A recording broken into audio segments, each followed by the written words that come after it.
Chapter 21. Emmanuel was on a race to hand-deliver the paper format of his request for order. He was still used to the traditional means of putting forward legal applications to the clerk in person rather than through digital systems. Time was slipping through his fingers like quicksand. With the press in a frenzy over the latest news about the marriage between Rachel and Edward, and the country in uproar over the death of one of its most prestigious sons, he knew he had to act quickly to quell the flames already ignited.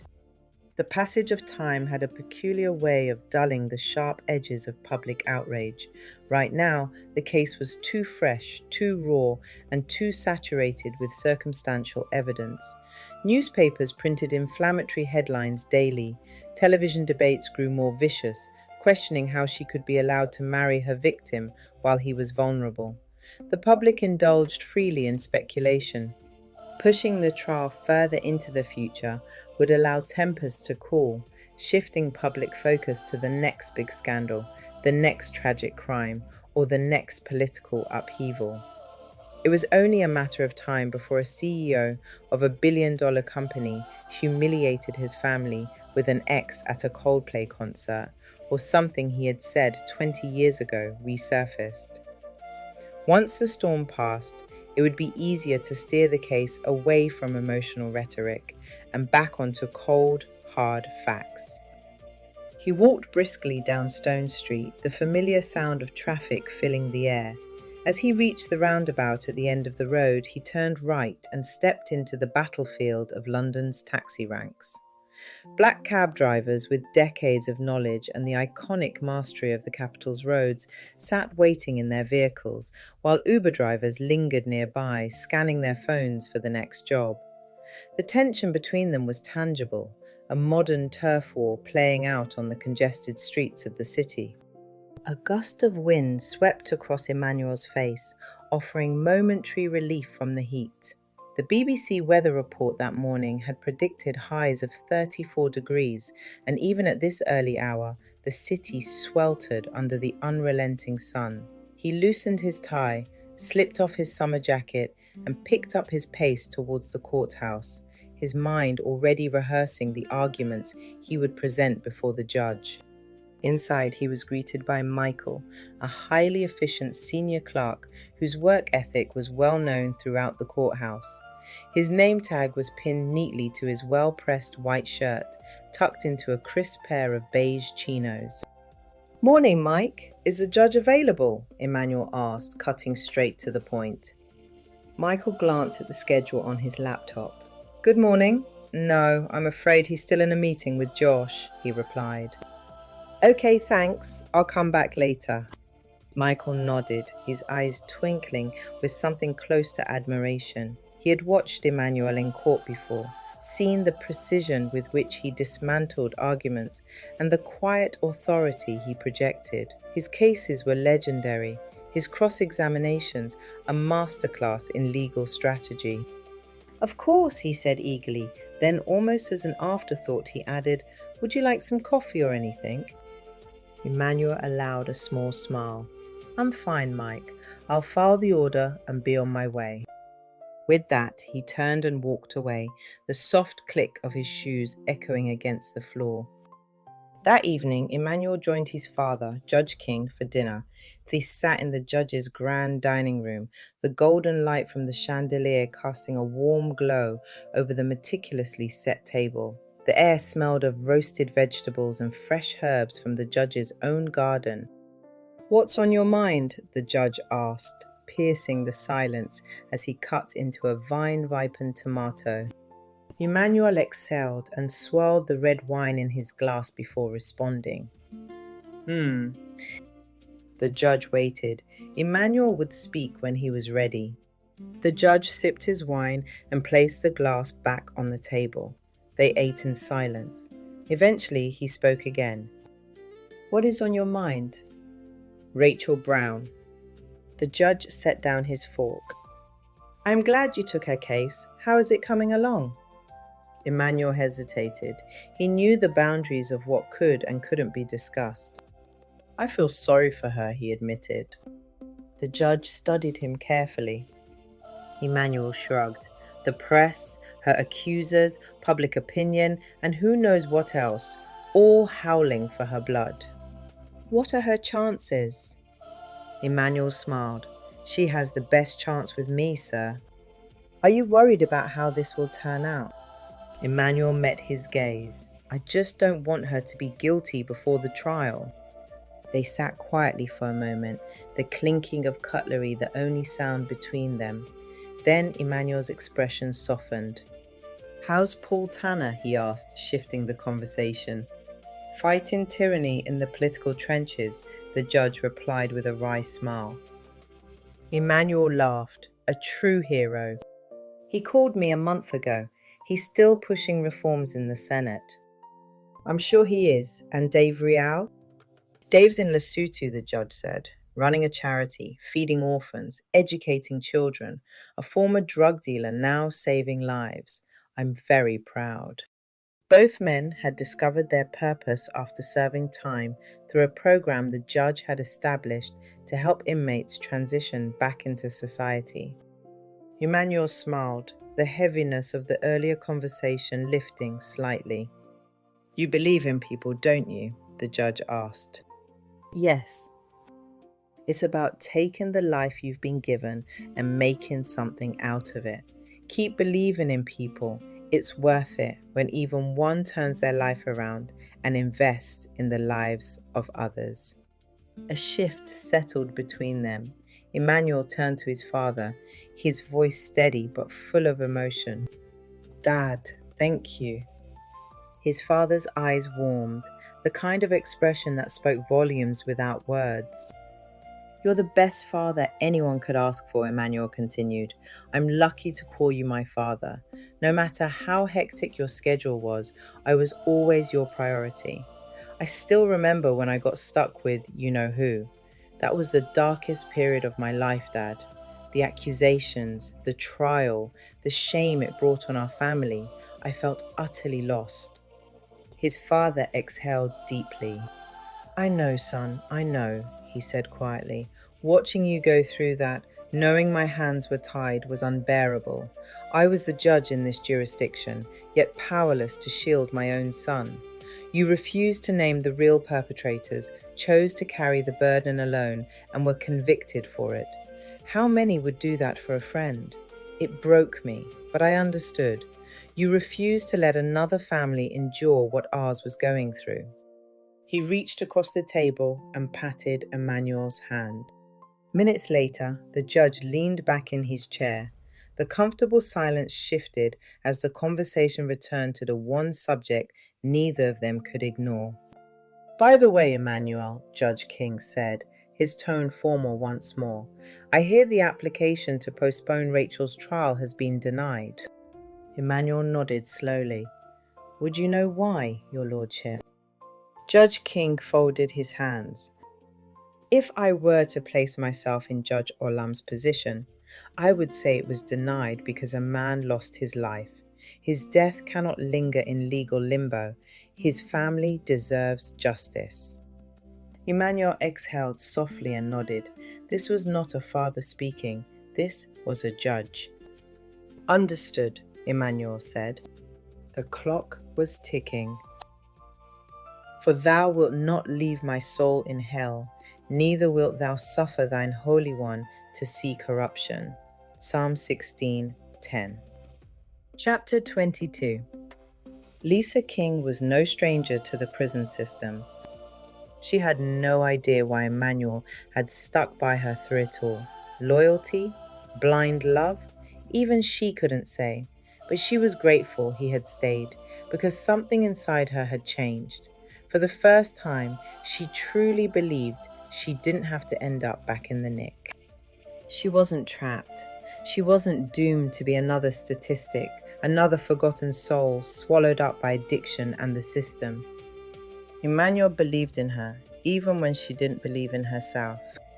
She had been weak, drowning in a habit that had almost destroyed her. Drugs had been her escape, her crutch, her slow form of self-destruction. The shame of it clung to her like a second skin. But now, something had shifted. She had finally accepted that she could leave it all behind, not just for him, not just because he wanted her to, but for herself. And he was the reason. His love. It was, in all truth, unshakable and incomprehensible. He had saved her from herself. Not just as a husband, Emmanuel was literally her savior. He had pulled her from the wreckage of her own making, lifted her from the depths she had drowned in for years, and shown her something she had never truly known before. Love without conditions, love that saw beyond her past, beyond her failures. She owed him everything. And maybe, just maybe, she could pay that love forward. She needed to speak to Rachael. From the moment the case had hit the news, she had followed it obsessively. The headlines, the endless scrutiny of a woman who had already been judged before the verdict was ever delivered. And Emmanuel stood in her corner. She knew what it felt like to have the world throw stones at you, to have people cast you as the villain so that they could feel righteous. Society loved a scapegoat. No, they didn't just love a scapegoat, they needed one. They would always need someone to crucify, even after the crucifixion. And right now, Rachael was the one nailed to the cross. Lisa had been there too. She knew what it was to be condemned without mercy, to be told that your past defined your future, that there was no way out, no redemption. And she also knew what it was to have one person refuse to give up on you. Emmanuel. Maybe she could support Rachael and use her story to encourage her to trust him and sign the consent. Emmanuel had expressed concern that if the consent was not signed, he could not represent Rachael. As she walked up to the reception desk at the remand centre in Stonebridge, she squared her shoulders, exhaled, and steeled herself. She didn't know if Rachael would listen. All she could do was tell her own story. Come, see a man who told me all that I ever did. Can this be the Christ? John 4:29.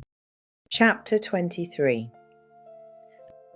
Rachael wore the same drab gel-issued uniform that clung to her skin, as though it had absorbed every ounce of despair from the women who had worn it before her. It made her feel incarcerated. You'll be taken to court tomorrow, Emmanuel informed her. You'll enter a plea of not guilty, and I will arrange for your bail. Do you have the funds to post it? She shook her head. Any family who can help you?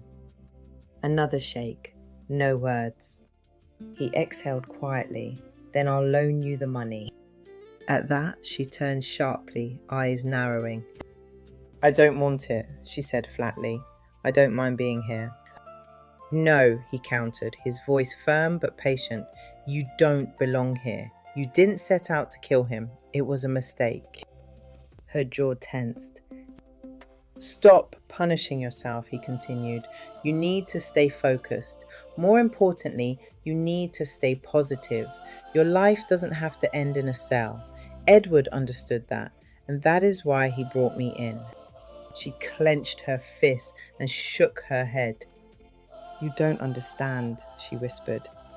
I do understand, he pressed. More than you think. And I need you to start thinking beyond yourself. Don't make this just about you. Fight for your baby. Let your voice be heard. Tell your side of the story.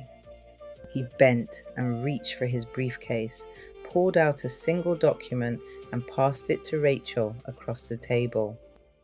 I cannot move forward without you giving your consent for me to. I met with Lisa. Lisa? He questioned. Yes, Lisa King. And what did she have to say? Rachael took the pen he had left on the sheet of paper and, without reading its contents, signed on the dotted line and passed it back to him. He looked at it and smiled. To trust you instead of my pain, Rachael responded. The next day, the courtroom was packed with people and anticipation.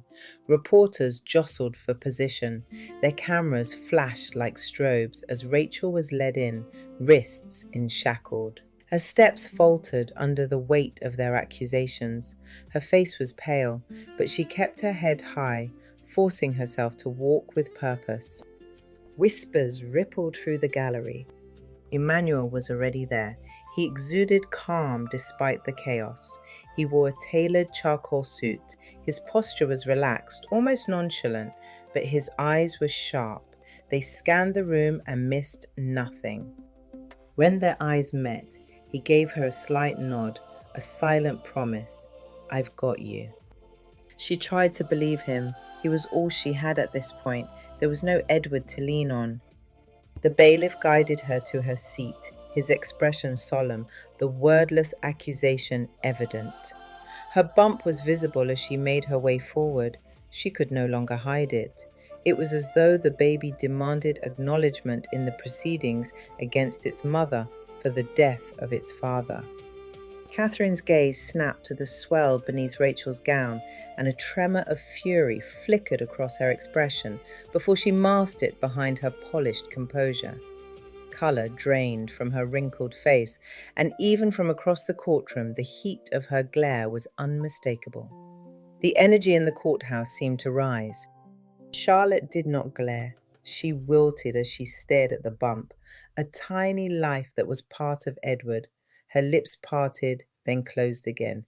She folded her hands in her lap, staring at them, as though the sight might shatter her completely if she kept looking. Every reaction was noted by the press. Everyone rose at the instruction of the bailiff for Judge Olam. He was the judge presiding over the case of the Crown versus Rachael Brown. He stuck to the letter of the law and was known for his unwavering adherence to due process. His stride was purposeful. His silver hair, neatly combed back, and precisely trimmed beard lent him the appearance of a man who had long mastered the balance of power and restraint. His eyes, softened at the edges, still carried an authority that silenced the room without a word. He took his seat. Minutes later, Rachel was asked, "Do you swear to tell the truth, the whole truth, and nothing but the truth?" Her voice wavered as she held her bump and replied, "I do." "Thank you, Miss Brown." The judge's gavel struck. The sharp crack echoed, demanding silence. His voice boomed across the room, each word deliberate. "In the case of the Crown versus Rachael Brown, how do you plead?" Rachel's throat went dry. She looked at Emmanuel. His gaze bored into hers, urging her to hold her ground. She drew a breath and forced her voice steady. "Not guilty, Your Honor." A murmur rippled through the courtroom like a shockwave. Disbelief, outrage, curiosity, faces blurred together, each expression dripping with judgment. Rachel felt the weight of their scrutiny. "Order," the bailiff shouted. The judge turned to the stenographer. "Please note the defendant's plea." The room fell into tense silence. Gerald Thornton rose from his seat, icy green eyes fixed on Rachel. "Your Honor," he began, his voice smooth and confident, "bail is opposed under the Bail Act." He let the words hang. "There are substantial grounds to believe that if granted bail, the defendant will fail to surrender to custody and is highly likely to abscond, given her strong ties outside the UK. This assessment is based on the severity of the alleged offence and the overwhelming strength of the evidence against her." He let the implication linger. Gerald's voice grew colder. On the 25th of May, the defendant used a 4-inch knife on the victim, Mr. Edward Hale, a respected member of society. Rachel felt the words hit her like a blow. Her vision blurred. The room swayed around her. It wasn't like that. It wasn't intentional. Emmanuel placed his hands on hers as though to communicate some measure of calm through the worst part of the hearing. Gerald's voice remained impassive as he narrated the cold, brutal facts. This callous act led to his death, leaving behind an elderly mother who depended on him and a sister who was extremely close to him since childhood. If released, the defendant is a flight risk and poses a danger to the public. After all, who's to say she won't react violently if provoked again? He paused for effect, letting his words fester. It is also worth noting that the defendant confessed to committing this act in the statement she made to the police. Considering this admission, the Crown contends that the case is effectively decided. He turned to the judge, his expression confident and triumphant. For these reasons, Your Honour, the Crown invites you to deny bail on the grounds that the defendant poses a significant risk of absconding or reoffending. He returned to his seat, posture relaxed, eyes gleaming with satisfaction. Game over, his face seemed to say. Emmanuel remained still, his face expressionless, his hands folded neatly in front of him. Rachel's heart pounded, her pulse roared in her ears. She glanced at Emmanuel, panic rising in her throat. He deliberately shook his head at her. It was a slight, intentional movement. Not yet. Not over yet, he seemed to say. Rachel swallowed and forced herself to breathe, to focus. Emmanuel stood, his shoulders squared, his voice clear and steady. Your Honour, if I may. The judge nodded for him to speak. Your Honour, he began, I submit that my client, Rachael Brown, has endured an extraordinary amount of trauma. I must remind the court that the defendant has just lost her husband.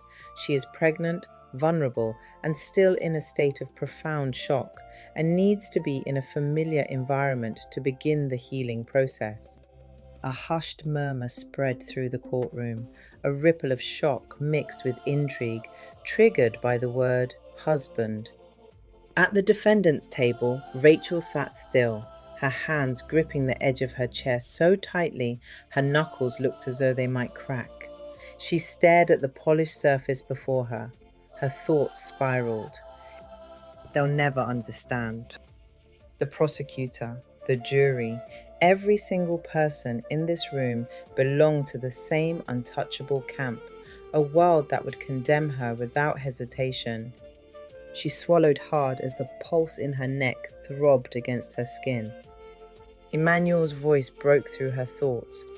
Your Honour, I would respectfully submit that the defendant is not the kind of person who would flee the country. She has no intention of running. She is fully prepared to comply with any conditions the court deems necessary for her bail. He exhaled slightly and allowed his words to settle before continuing.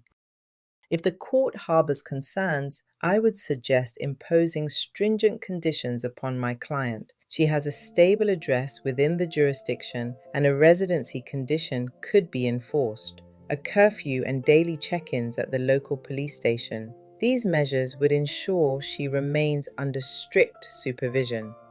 Emmanuel pressed on, his argument reaching its peak. My client maintains her plea, has no prior convictions, and I must stress that the Crown's case is not as unshakable as it appears. There are reasonable doubts, significant ones. I firmly believe that imposing stringent bail conditions would sufficiently address the concerns of the court, ensuring that justice is not compromised while allowing my client the dignity of awaiting trial outside a cell. He turned slightly towards the judge. Unless I can assist Your Honour further, those are my submissions. Judge Olam removed his glasses and set them down before him. He leaned back in his chair, steepled his fingers, and swept his gaze across the courtroom. He was a judge who spoke only when necessary, and when he did, it was in everyone's interest to listen. The silence stretched before he spoke. I have carefully considered the arguments presented before me. He turned his piercing gaze to the defense table. It is indeed true that the defendant has no prior history of criminal activity. She has remained largely unknown to law enforcement in any criminal capacity. A flicker crossed Rachel's face. Not relief, not yet, but something close to it. She held her breath, hopeful, wishful. However, we cannot ignore the gravity of the charge before us. Mr. Edward Hale was a respected member of society, and his life was ended in an act of brutal violence. Given the severity of this case, I have no choice but to deny bail." Her mind went blank. The words hit like a hammer, crushing, final. She sat rigid, her breath shallow, her thoughts racing. She had hoped for a different outcome, a merciful decision. Hearing the judge's words stung in a way she had not anticipated. The weight of the decision bore down on her as she sat, defeated, in the dock. She fought to keep her composure, but the tears, long held at bay, began to fall in quiet rivulets down her cheeks. Rachel barely heard the murmur that followed, barely registered the shifting of bodies or the scribbling of pens as reporters hurriedly noted the decision. The gavel struck once. "Bailiff," the judge commanded, "remand the defendant into custody." The courtroom dissolved into motion. The stenographer's fingers flew across the keyboard as she recorded every moment, every word, every breath. Rachel's breath caught in her throat. The floor seemed to tilt. The walls closed in. No, no, no. The bailiff approached and placed the cold cuffs back onto her tired wrists as Rachel forced herself to breathe. She had let herself hope that it would not come to this. She had known deep down that it could, but she had hoped anyway, for her baby, and that made it harder to bear. Outside the courtroom, flashbulbs burst as photographers captured the beginning of her downfall. The perfect image. A broken woman in chains, tears glistening in artificial light. A single click of a shutter and it would be on tomorrow's front page. Online, Lolo & Company would push a narrative. A killer's tears in court. Rachel felt the scrutiny, the accusations disguised as curiosity, the righteous satisfaction in the eyes of those who had already decided her fate. She closed her eyes. If you declare with your mouth Jesus is Lord, and believe in your heart that God raised him from the dead, you will be saved. Romans 10:9. Chapter 24. Clutching a folder, Jonathan Blakewell walked briskly along the corridors of power, his polished shoes clicking sharply against the marble floors of Portcullis House located in Whitehall. He turned into the office marked by a nameplate that read MP Jack Smith, and stepped inside. The most prominent sound in the office was the furious typing of the secretary, a woman in her mid-60s, clearly in a hurry to go home. She glanced up at him, her irritation thinly veiled, a combination of weariness and the lateness of the hour. It was 6 p.m. on a Friday. "I'd like to see the Right Honourable Jack Smith," Jonathan said, his voice steady. The secretary raised an eyebrow. Her fingers hovered over the keyboard. "Do you have an appointment? Is he expecting you?" "Yes," Jonathan lied smoothly. "Your name, please?" she asked, clearly skeptical. "Jonathan Blakewell." Her right eyebrow lifted, just a fraction. She said, though the hesitation in her voice betrayed her skepticism.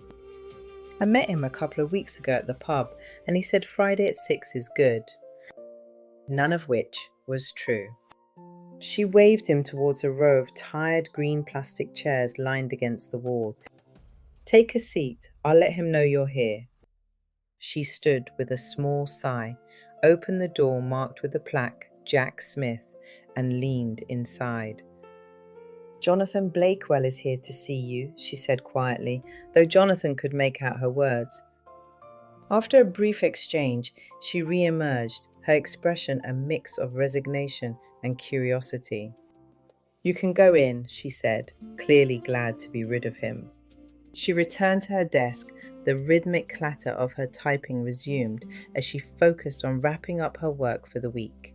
She had been in the job for 20 years, and the toll was evident. The late nights, the endless demands, and the ever-present pressures filtering down from Parliament had worn her thin. Her long-suffering husband had pleaded with her to retire so they could travel the world while they still had the strength to enjoy it. At this point in time, she had reached her conviction. He was right. Jonathan knocked hesitantly, pushed the door open, and stepped inside. The office was mundane, with simple rows of bookshelves and sturdy furniture. Behind the oak desk sat a man in his early 50s with a graying beard and an unassuming manner, Jack Smith. The walls were adorned with personal mementos, a few photographs, a scattering of awards, and a striking picture of a younger Jack receiving an honor from the late Queen Elizabeth II, taking pride of place. Jack Smith, a hardline MP with a reputation for tough rhetoric on immigration and national security, frequently clashed with liberal voices in Parliament. Though once aligned with centrist reformers, his stance had hardened over the years, particularly on issues involving foreign nationals and border control. Jonathan entered with a confident smile and extended a hand towards the older man. Jack offered a quick shake and asked, "What can I do for you?" Jonathan gripped the folder tightly, aware he had mere minutes to make an impression. Taking a deep breath, he launched into his proposal. 200,000 immigrants have entered this country in the last quarter. A good majority have signed up for asylum. Many of them are coming from countries in the Middle East and Africa. According to Home Office statistics, 28% of them have criminal records. These numbers could be responsible for murdering our sons and daughters because we don't have the courage to say no. The rate of crime committed by these individuals continues to rise, and they make up a significant portion of offences reported in areas where immigrants predominantly reside. If we say no, crime drops dramatically. Our immigration policies would control future numbers, but what about those immigrant criminals who remain on the shores of Britain? Jack watched the young man intently. His grey eyes studied every nuance of Jonathan's posture and tone. There was something about him that piqued Jack's interest. Jonathan knew Jack was hooked. He sat down in the unoffered chair opposite him, his 6'2" frame filling the space. "We," Jonathan emphasized, his tone deliberate and sharp, "can do something about this, Jack. We can call for the return of capital punishment for any immigrant found guilty of murder or manslaughter." The elder statesman's jaw dropped, his expression a mixture of shock and disbelief. "Honestly?" Jack asked. "Yes," Jonathan replied without batting an eyelid. "Seriously?" "Absolutely." Sensing the need to reinforce his argument, Jonathan added confidently, "Think about it. This could be the political equivalent of the new Brexit deal. It's bold, controversial, and exactly what people want, but are too afraid to say out loud. You could be the hero who reduces crime rates by 80%. That kind of achievement would not only put you back in the headlines, but position you as the frontrunner for Prime Minister. Elections are on the horizon. The Prime Minister will be on the way out, dragged down by scandal. We have enough dirt on him to guarantee it. That will trigger a leadership challenge.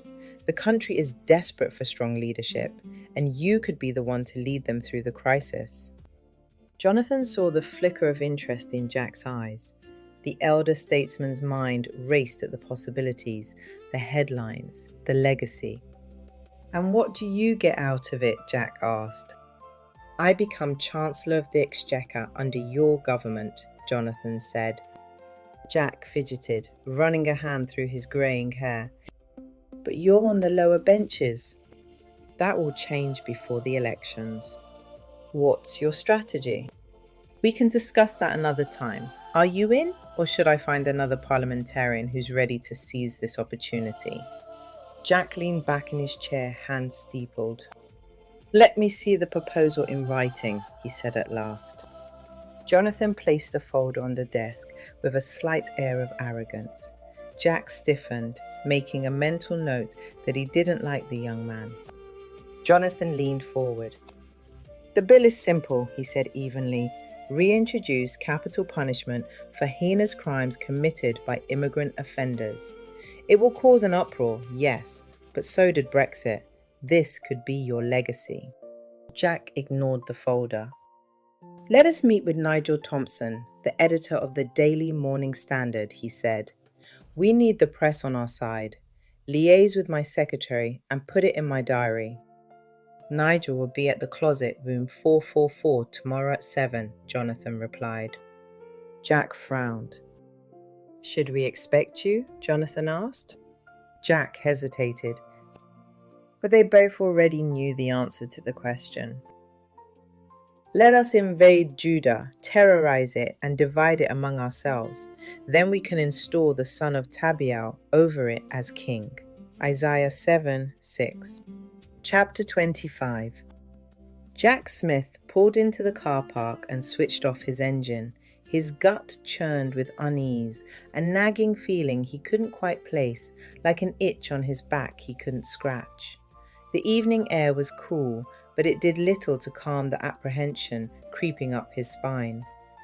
He sat for a moment, staring at the dashboard, questioning whether he should even be at the closet. For a moment, he heard nothing. Then he heard the chain slide back and the door open. He stepped inside and scanned the room. The suite was elegant. A king-size bed dominated the center, flanked by plush armchairs and a polished desk in the corner. Heavy curtains were drawn, sealing out the world beyond. Seated around the room were Nigel Thompson, the stoic editor of the Daily Morning Standard, Fraser Mont, the MP for Kent South, and a third man Jack didn't recognize. The stranger was dressed impeccably in jeans and a starched white shirt. Jonathan Blakewell stood and crossed the room to greet him. Thanks for coming, sir, he said.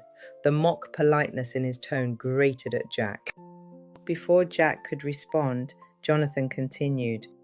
Sorry, but we'll need to check you for any recording devices. Recording devices? Jack questioned, his voice tight. The thought of the meeting being a setup flashed through his mind. Things tend to have a way of boomeranging in a very nasty way. But the prospect of becoming Prime Minister pushed him forward. This meeting could be his only chance to become the #1 man in politics. He stepped into the lush hotel lobby, bustling with Friday night revelers. Families checked in for weekend getaways, while the bar overflowed with pleasure seekers laughing and clinking glasses. The normalcy of the scene contrasted sharply with the tension which Jack felt as he approached the lift. He couldn't shake the sensation of walking into a perfectly laid trap, a metaphorical noose tightening with every step. Yet he reminded himself why he was there. Jonathan Blakewell and this mysterious proposal. If it led to number 10, it was worth the risk. Within minutes, Jack was standing before room 444. He hesitated briefly before rapping lightly on the door. Ignoring his growing instinct to walk out, Jack stood still as the third man, introduced as Tom Crawford, a security type, waved a handheld scanner over him. The device emitted a low buzz before Crawford announced, "He's clean." "How do I know this meeting isn't being recorded?" Jack asked. "It's not," Crawford replied curtly, waving the scanner in the air like a teacher showing off a new toy. Jonathan cleared his throat. "I suppose you know why you're here. We want to propose a bill to reintroduce capital punishment for immigrants found guilty of manslaughter or murder. We would build momentum. We're planning a poll to gather signatures from citizens who fear for their safety and want to see justice served." His voice took on a fervent tone. The justification is clear. Reduce crime and address the public's concern, which is the unchecked influx of immigrants. 100,000 online signatures, combined with a fierce debate on X, sponsored by the Daily Morning Standard, will do the trick. Nigel nodded in agreement, his expression betraying little emotion. Fraser Mont sat silently, arms crossed. Jonathan leaned forward, his tone darkening. There have been unspeakable crimes committed in our capital. Take the case of young Sammy Cross, an 8-year-old boy brutally killed by an immigrant. Or Katie Henshaw, another senseless killing by Mr. Mohammed, a man with a criminal history who should have been deported months ago. Yet, through grotesque failures in the system, he was let go, finding the opportunity to abduct, brutalize, and leave Katie for dead. Mr. Mohammed now sits in our prison system, feeding off taxpayers' money, his food, clothes, even his legal fees, all paid for by the very people he betrayed. Jack's jaw clenched as the litany of atrocities unfolded. His hands gripped the armrests of his chair, fingers digging into the leather. Going by what was said, he convinced himself this wasn't about political gain. He told himself it was about preventing crimes that tore apart the fabric of society. Across the room, Nigel didn't move. His hands remained folded, his expression fixed and unreadable. Imagine some of these perpetrators, Jonathan continued, his voice laced with indignation, were released into society by the previous government, eager to clear prison space for more convictions. There was an uncomfortable silence. Now, with Rachael Brown, Jonathan said, his tone dipping, she could be the first who receives capital punishment for the death of Edward Hale. Jack raised a hand, cutting off the grotesque catalogue of failures. What timelines, milestones, and plans of action do you have? He asked. He suspected the men in the room already had the answers. Given how he had ended up here, he was certain the wheels were already in motion. What he couldn't yet decipher was who would take the fall if the plan failed. One thing was abundantly clear. This wasn't just about reducing crime in the capital. Political ambition was the shiny object, but something else was at stake, his credibility. If Jack failed to deliver, the public, his rivals, and the men in this room would not hesitate to make him the scapegoat. Our timelines begin with an immediate poll and a citizen petition campaign to gauge public opinion and secure the required signatures for Parliament to kickstart the bill, Jonathan said. We'll ignite a fierce debate on X and target the right groups. Media coverage of the victims will garner public sympathy, while stories about perpetrators like Rachael Brown will keep public outrage alive. Nigel nodded, his expression now one of focused calculation. I'll spin the stories, he said smoothly. Gory details, personal angles, everything needed to fan the flames of outrage. Rachael Brown will serve as the perfect example to justify capital punishment for these immigrants who come here to hurt our citizens. Jack shifted uncomfortably in his chair. Each passing moment felt like an invisible hand tightening around his throat. He could leave without being tainted by association, but the lure of becoming Prime Minister was difficult to resist. Okay, Jack said, his voice steady despite the tension clawing at him. Where do I come in with these timelines? I'll send you specific requirements on what we need from you and what you stand to gain. But what we need from this meeting right now is a simple answer. Are you in or out? Jack's mind raced, blood thumped in his ears. And if I'm out? Jonathan's expression didn't waver, but his eyes darkened. Then we moved to Plan B. Jack didn't ask what Plan B entailed. The man gave him goosebumps. He made a mental note to dig into Jonathan's background.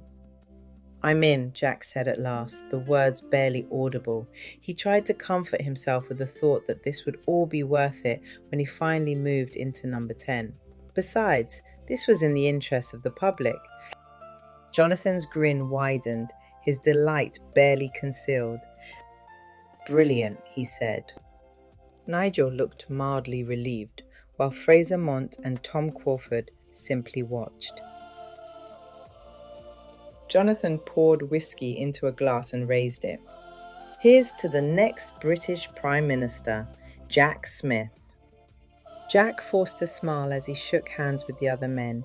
His mind whirled with calculations, doubts, and determination. Whatever the cost, he had committed himself to the game. And in politics, as Jack well knew, the game rarely left its players unscathed.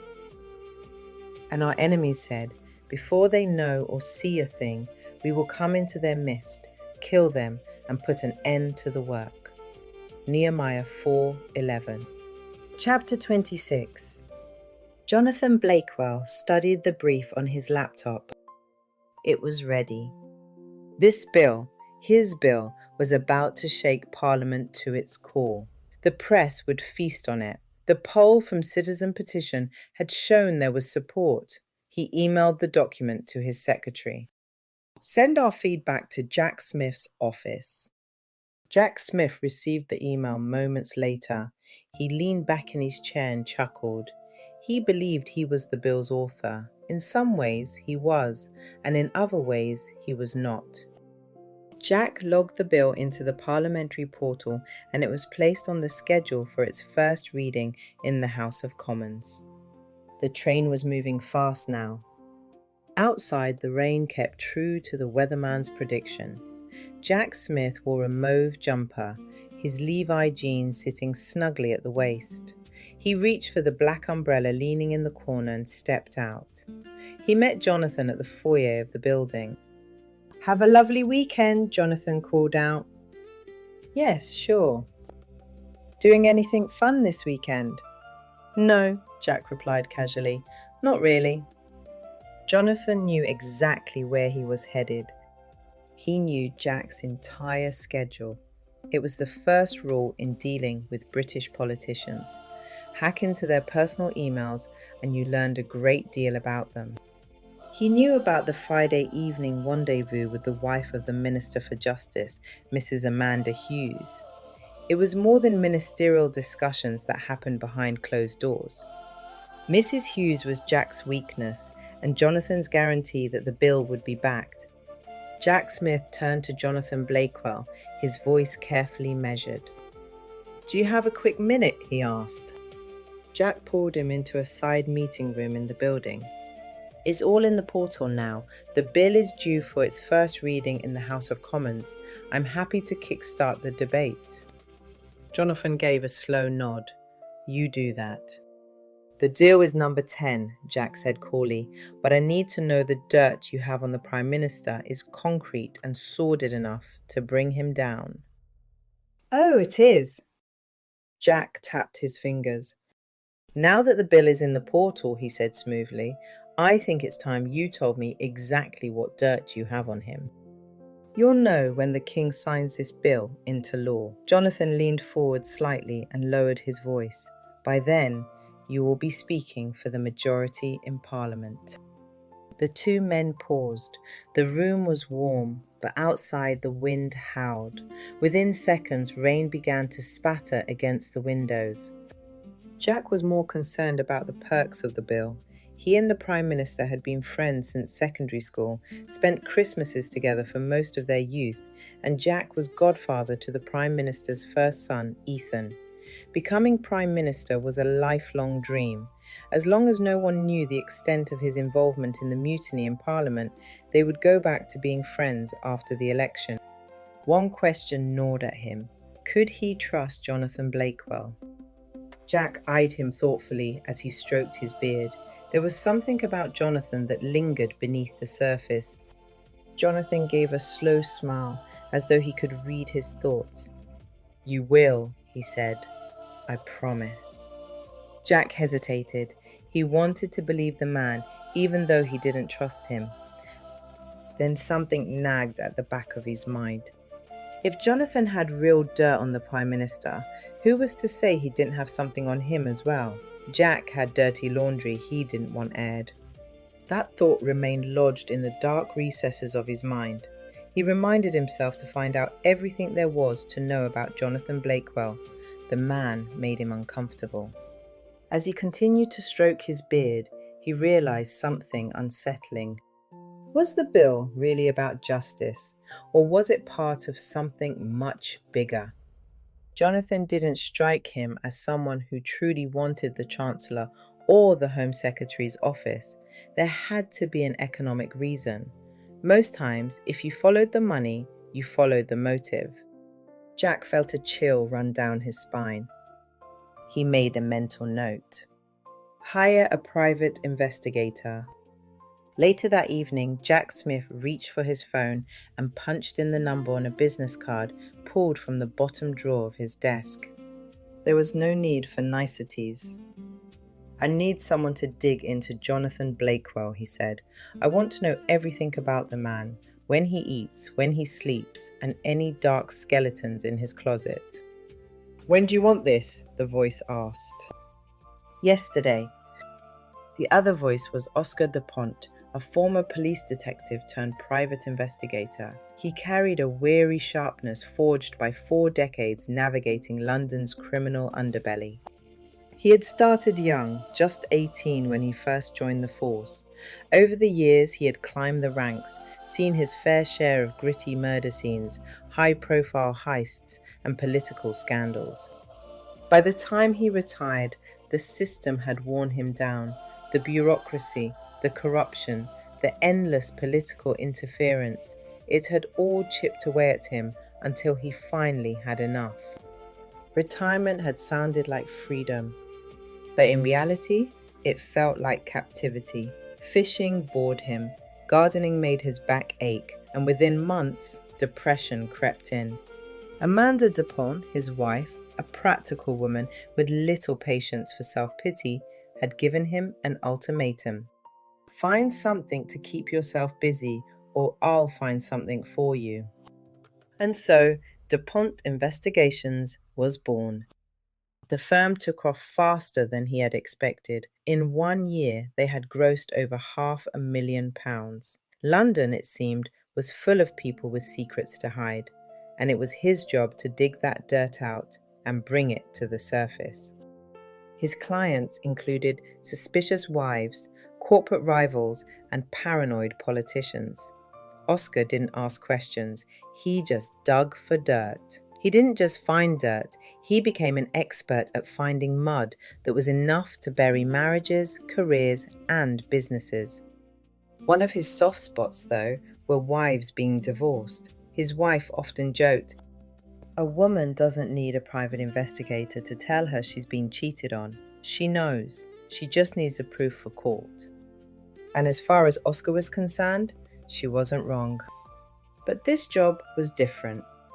A high-profile political client had come to him with a peculiar request: find dirt on Jonathan Blakewell. Oscar didn't know why, and he didn't care.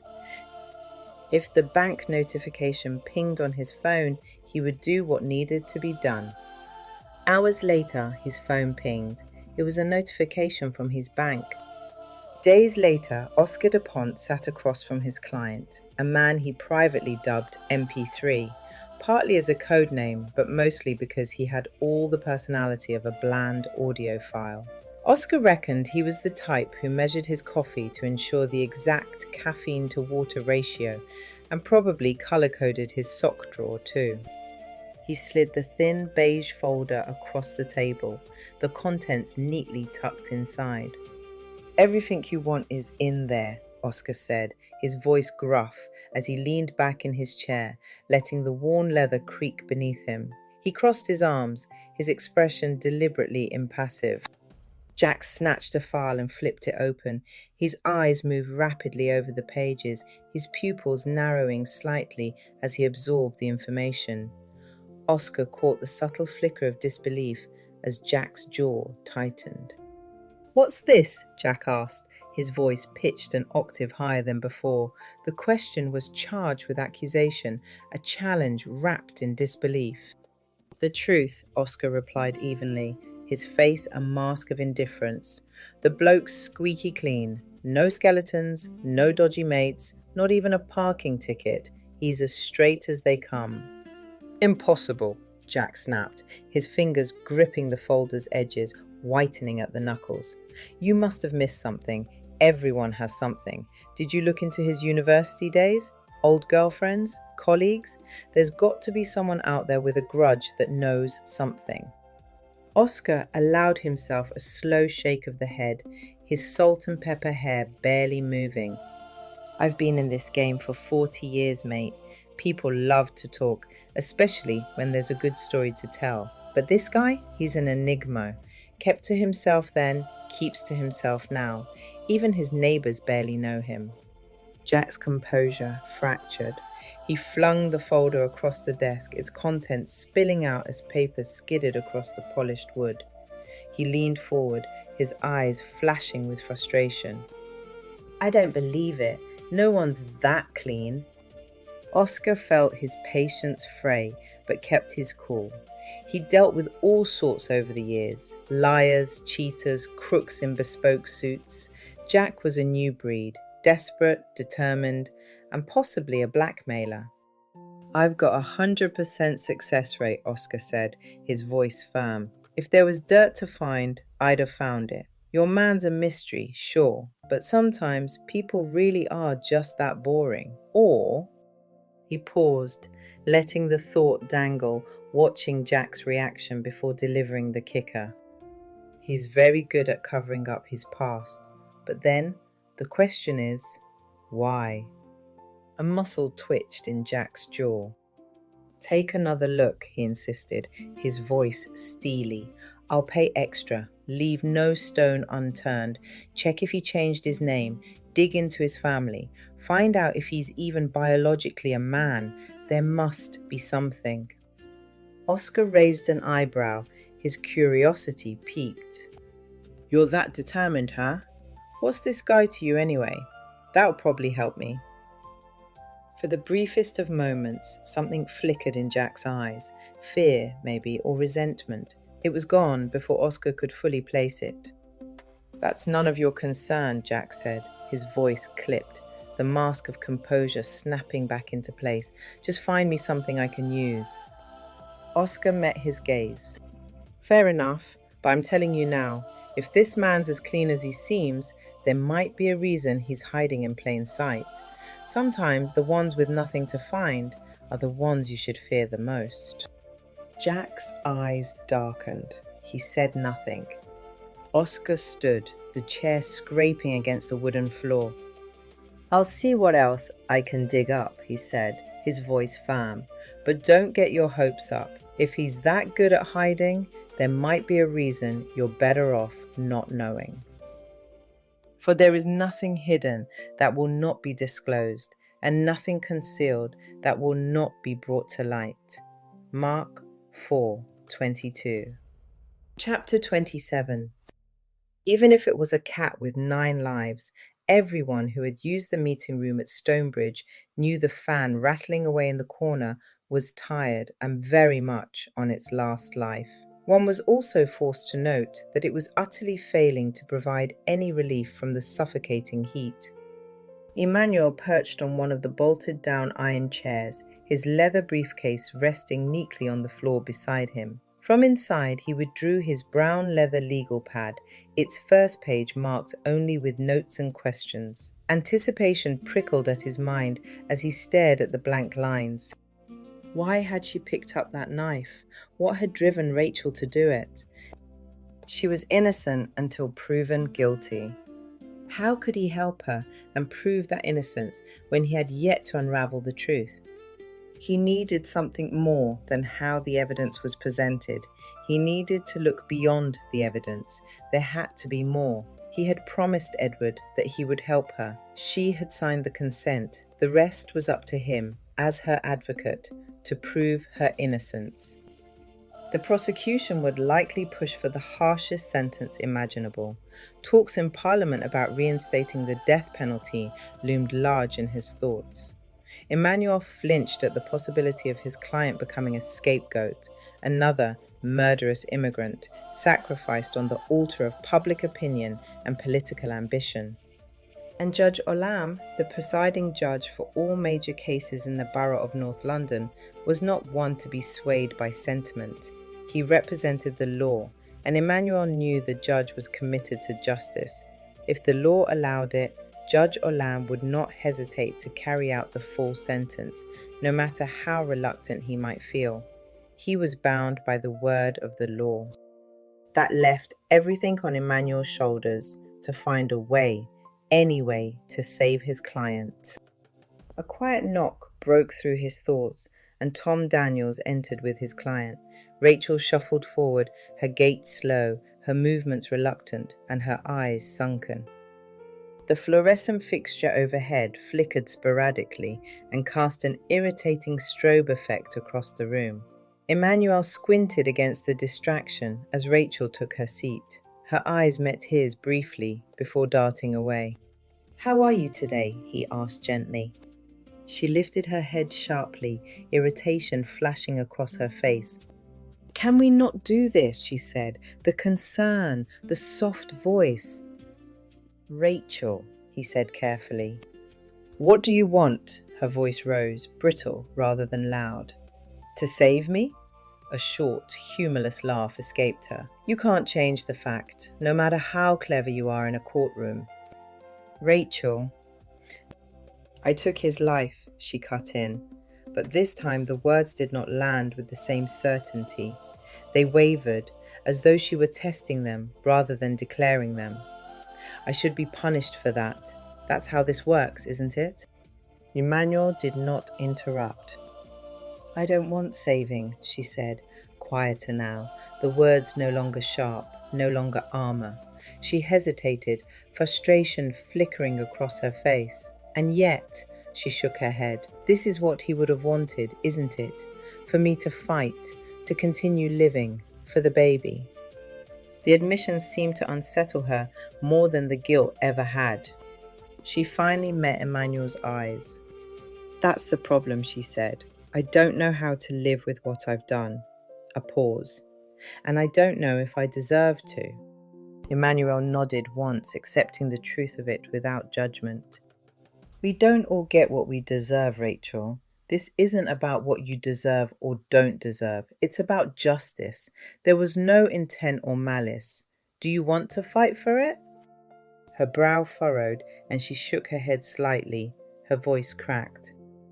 "I don't know how. I keep having these roller coaster emotions. One day I am fine, and the other day I cannot forgive myself."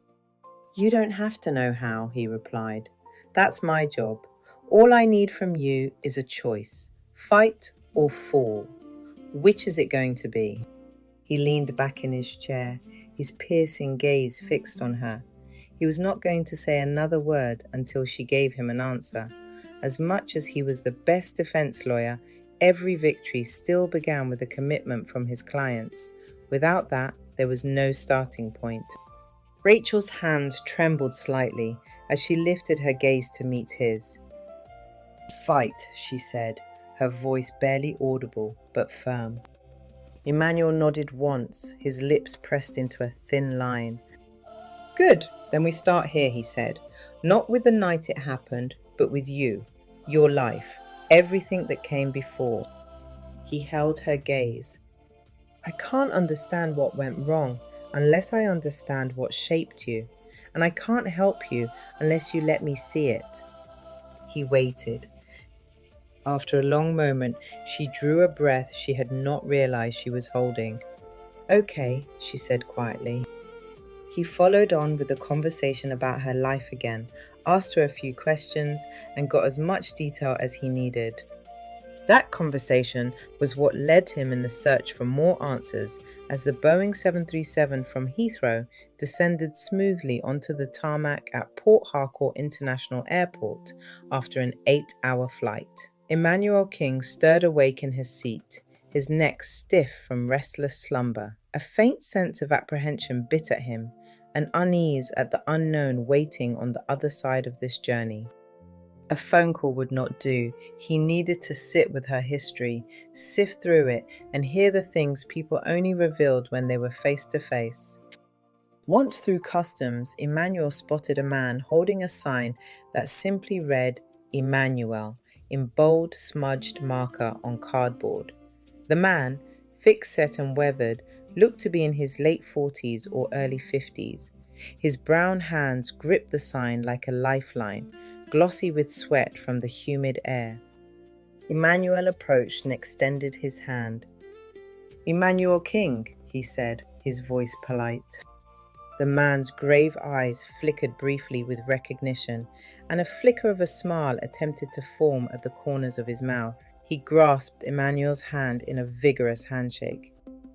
"Victor Brown," he said gruffly, "Rachel's brother." The introduction sounded almost like an afterthought. "Nice to meet you, Victor," Emmanuel replied, his tone warm. Victor reached for Emmanuel's luggage without ceremony and motioned towards the exit. The glass doors parted, and Emmanuel was greeted by a welcome burst of cool morning breeze. He loosened his cuffs, grateful for the reprieve from the stifling heat in the terminal. Outside, hawkers, mostly children, balanced trays of boiled groundnuts, upa, a local delicacy, and sachets of water on their heads. Their voices rang out like a chorus, each vying for attention, their faces a mix of suspicion and curiosity as they sized up the unfamiliar man in a crisp shirt and jeans walking beside Victor. The dirt road leading away from the terminal stretched ahead, with cars scattered along the roadside. Victor stopped in front of a small, weathered keke scooter parked between a gleaming Lexus SUV and a rugged Jeep. The keke, a popular three-wheeled vehicle powered by a small motorcycle engine and used for commercial transportation, stood in contrast to the Mercedes SUV beside it.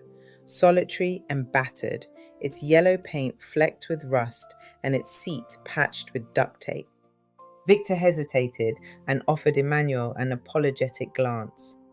"This is what we've got," he muttered, his voice low and uncertain. Emmanuel smiled, eager to ease the tension. "It's absolutely fine," he said, trying to inject enthusiasm into his voice. He stepped closer, inspecting the vehicle. "It's vintage, practically a collector's item." Victor's lips twitched, and for the first time a genuine smile appeared. But his mind was elsewhere, heavy with thoughts of his sister's predicament. Emmanuel adjusted the strap on his leather briefcase, his only luggage for the brief trip. He was not staying long. His return flight was scheduled for that night. He had less than 24 hours to piece together Rachel's background and find the human details that might sway the jury. It was a desperate strategy, but if there was even a chance to save her, he had to take it. It was his promise to Edward, and he was bound by his word. He did not need to open a door to enter the keke because there was none. He sat cautiously on the seat. Victor handed him a battered helmet that looked as if it had seen better days during the Nixon administration. Emmanuel slipped it on, ignoring the musty smell, and braced himself. The keke sputtered to life, a loud cough of protest followed by a steady hum. Victor maneuvered expertly through the bustling streets, swerving past potholes, pedestrians, and the crush of school-run and work-bound traffic that clogged the city's expressway. Emmanuel clung to the sides, his briefcase balanced precariously on his lap as the city unfolded before him in a symphony of honking horns, shouting vendors, and screeching brakes. Every bump in the road jolted him, but Emmanuel barely noticed. His mind was consumed with the task ahead, meeting Rachel's family, uncovering her story, and finding the threads that might weave a lifeline. Time was not on their side. 20 minutes later, Victor parked the keke on a dirt road and guided his guests through a labyrinth of houses. The dwellings were hastily built structures, some fashioned from rusted corrugated iron sheets, others patched together with crumbling cement blocks and mismatched timber. Many leaned precariously, as if a strong wind might reduce them to rubble. Paint, where it existed, peeled in long curling strips, exposing walls stained by years of dust and rain. Roofs sagged under the weight of time, patched with anything that could keep the water out. Plastic sheets, faded tarpaulin, old banners repurposed into makeshift insulation. The horrid scent of refuse, open drains, and something perpetually burning lingered in the air. In contrast, there were houses, no mansions, far better than the homes in the choicest London postcodes, standing incongruously beside the shacks. A goat grazed nonchalantly near a puddle, unfazed by the chaos around it. Children, no older than 10, shrieked with laughter as they chased one another, kicking up dust and bits of trash as they ran. Their game upset a 3-year-old girl who had been left teetering alone at the edge of the street, her cries blending into the ever-present din of shouting vendors, barking dogs, and distant car horns. The little girl froze as Victor and Emmanuel passed by. She hesitated, her tear-streaked face lighting up when she recognized Victor. She ran to him, arms outstretched. Victor swept her up in his arms. "Adoma, what do you say to our visitor?" he asked gently. The girl peeked shyly at Emmanuel, then quickly buried her face in Victor's chest. The other children gathered to watch the visitor, curious at first, but soon returned to their game. Victor smiled apologetically. "She's the youngest of my 6, he explained, his voice tinged with melancholy. "Rachel promised to take her when she was old enough, to give her a better life, to send her to school." His voice faltered, but he recovered. "She will go to school. That is what is important." "She will," Emmanuel said simply. His accent caught the little girl off guard. She peered at him, seeking answers, then wriggled to be put down. Victor set Adoma on her feet, and she toddled off, her earlier sadness forgotten. She darted back to the group of older children, eager to share her discovery, the strange visitor with a strange accent. Victor led Emmanuel into the compound. He unlocked a metal gate with rusting, burglary-proof bars and gestured him inside. The smell of simmering food greeted them. Victor motioned towards the sofa, its faded upholstery mirroring the state of the room. The carpet was little more than a worn patch of fabric, and the side table leaned hazardously against the wall for support. Yet, a 21-inch television stood proudly in the corner, in contrast to the otherwise modest furnishings. Behind the sofa stood a bed, its headboard serving as a makeshift wardrobe, clothes draped across it in careful layers. A woman entered the room with brisk energy and a warm smile. "Welcome, our visitor. How was your flight? I hope it is not too hot for you." "Not at all. I am fine, thank you," Emmanuel replied, his tone equally gracious. "I am Victor's wife, Uju," she said. "You are most welcome to our humble abode." "Thank you for having me," Emmanuel replied. "I am Emmanuel King." As he exchanged pleasantries, his thoughts wandered. Was this the house Rachel grew up in? How many times had she dashed barefoot through this courtyard like the children outside, laughing freely? Did she ever dream of leaving this place, stepping into a life so far removed from these walls, a life with a man like Edward Hale? And then, did she imagine that her future might end in a jail cell, or worse, under the shadow of the death penalty? Victor spoke to his wife in a different language, his tone tender when he addressed her. She nodded and turned to Emmanuel. "What can I get you? Would you like water first, to quench your thirst from the journey?" "That's very kind of you," Emmanuel said warmly. "Water would be wonderful, thank you." She nodded, her eyes dancing with maternal warmth. She was a striking woman, not for beauty in the traditional sense, but for her presence. At about 5'8", she carried herself with confident grace. Her dark complexion glowed against the crisp white blouse she wore, tucked into a brightly patterned wrapper tied around her waist. Her motherly nature seemed to draw the children in the household to her, like moths to a flame. With a quick wipe of her hands on her wrapper, she disappeared into the adjoining room to get some water. Emmanuel watched her go and hoped she wouldn't go to extraordinary lengths to make him feel welcome, as he didn't want to impose on a family already carrying the weight of their struggles. Moments later, Victor's wife returned with a glass of water and a bottle of soda. She placed them carefully on a small wooden stool in front of Emmanuel, her movements graceful and unhurried. Emmanuel took a sip of his drink and focused as she left both men to themselves. "So, tell me about Rachel. Everything. I am her lawyer. She deserves a good defense. I want to give her that. It is a tough ask given the type of crime and evidence against her, but she will get the best defense. Victor sighed deeply. I don't know where to start. He stared out of the grubby window for a few minutes, as though he were alone in the house. Then he said, I'm her older brother, and older brothers are meant to protect their younger sisters. He sighed again. It was obvious he bore so much guilt. She was left in my care when she was only 14. That's when it started. He swallowed hard before continuing. It began with the abuse. No one knew it was happening, and when she complained about it, we shouted at her, told her to stop lying. She was embarrassed about the whole thing, and the shouting only made it worse for her. Victor paused, then continued.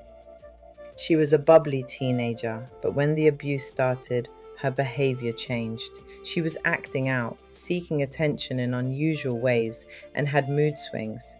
We called her an obanje, a witch, but she wasn't an obanje. She was trying to tell us something. His voice trembled slightly. A family friend who showed up constantly at our house pimped her out to his friends. None of us had a clue. He bought us fancy things, clothes, food, electronics. We thought he was such a generous family friend.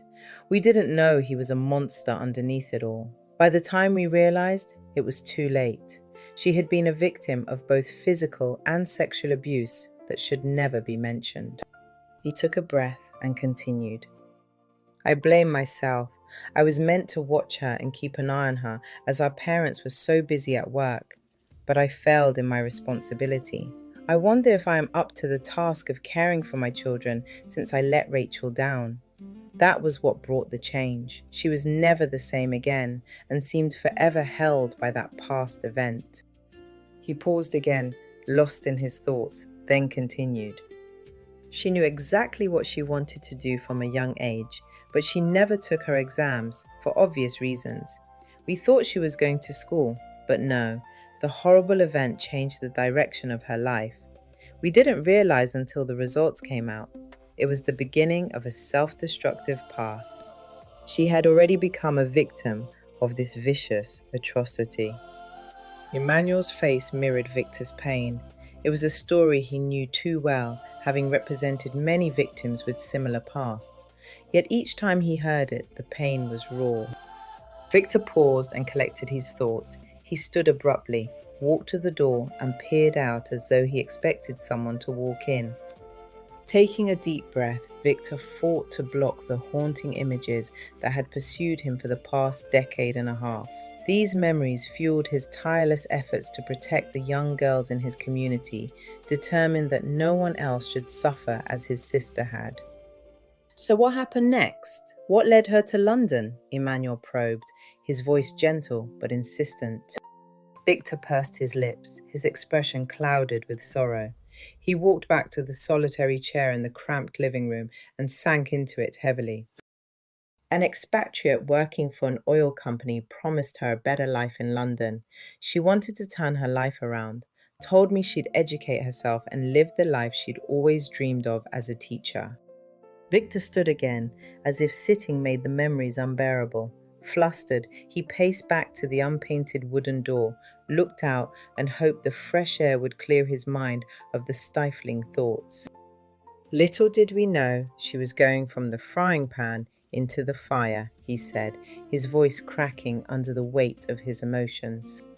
Suddenly he broke down. One tear stole down his cheek. After a long pause, he continued, his voice trembling. She was owned by a gang lord. She had to pay what she owed for coming to London, or they threatened to kill the rest of us. I begged her to leave, but she said she didn't know how. He paused, swallowing hard.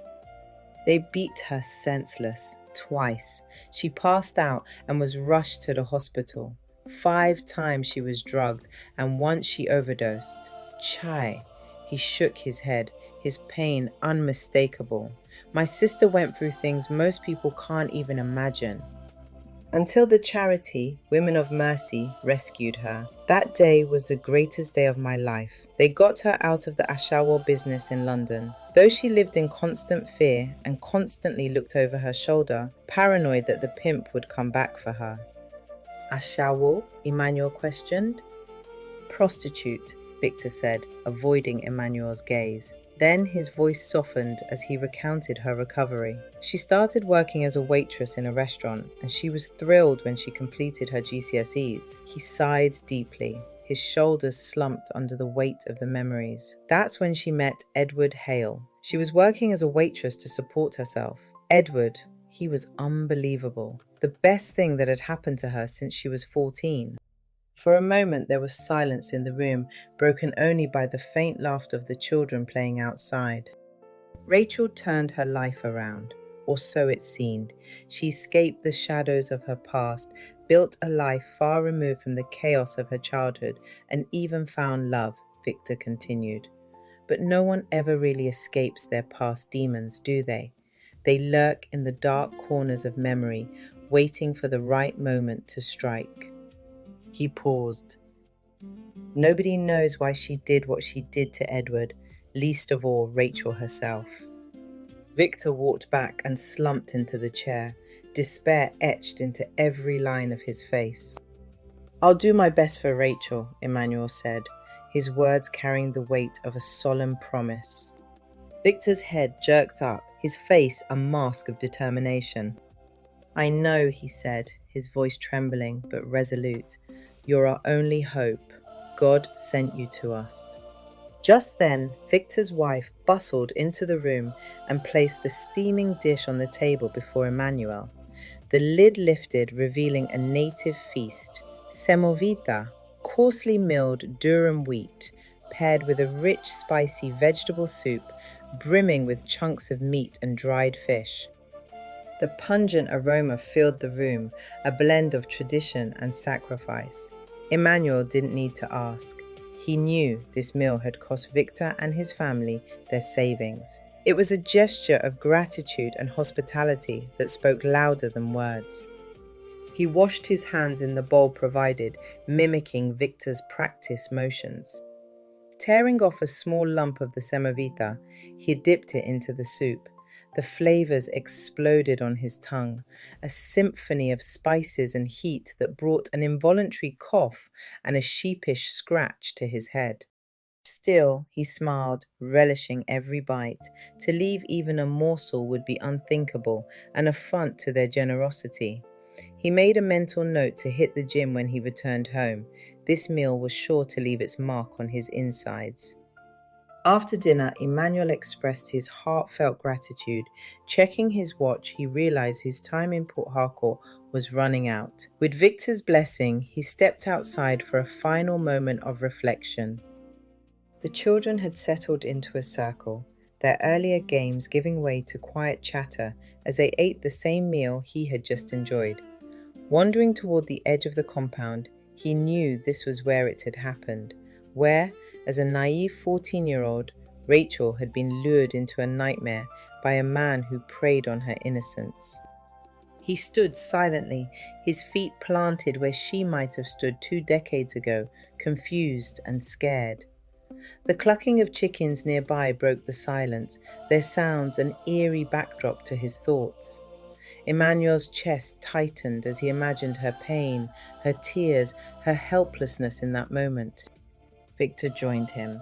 The two men stood together in shared silence. The weight of Rachael's past bore down on them like an unrelenting tide, its ripples shaping the tragic present. The flight back to England was uneventful. Emmanuel arrived home late, exhausted but resolute. After a quick shower and a change of clothes, he made his way to Stonebridge Remand Centre. As he sat, his thoughts wandered to the countless men and women who had likely sat in this very spot, condemned by the system. The room seemed to echo with their unspoken fears and regrets. Rachael was brought in the usual way. Emmanuel watched her for a moment, noting the tension still coiled in her shoulders. Then he spoke, deliberately. I went to Port Harcourt. Her body stilled. Not dramatically. She didn't look at him. I spoke to Victor. That got her attention. Slowly she turned her head. Her eyes were guarded now, wary in a way that went deeper than fear. What did he say? She asked. He confirmed things, Emmanuel replied. About your childhood. He paused, letting the words settle. Her fingers curled into the fabric of her sleeve. She said nothing. Emmanuel leaned forward, lowering his voice. The prosecution will tell a simple story. She searched his face now. Something fragile flickered beneath the surface. So what are we doing? She asked quietly. This will be our strategy, he said, and went into elaborate detail about the plan. After she was led away, Emmanuel watched her go, knowing the next time they met, it wouldn't be in private. It would be in public. And it would be war. O Lord of hosts, who judges righteously, who examines the heart and mind, let me see your vengeance upon them, for to you I have committed my cause. Jeremiah 11:20. Chapter 28.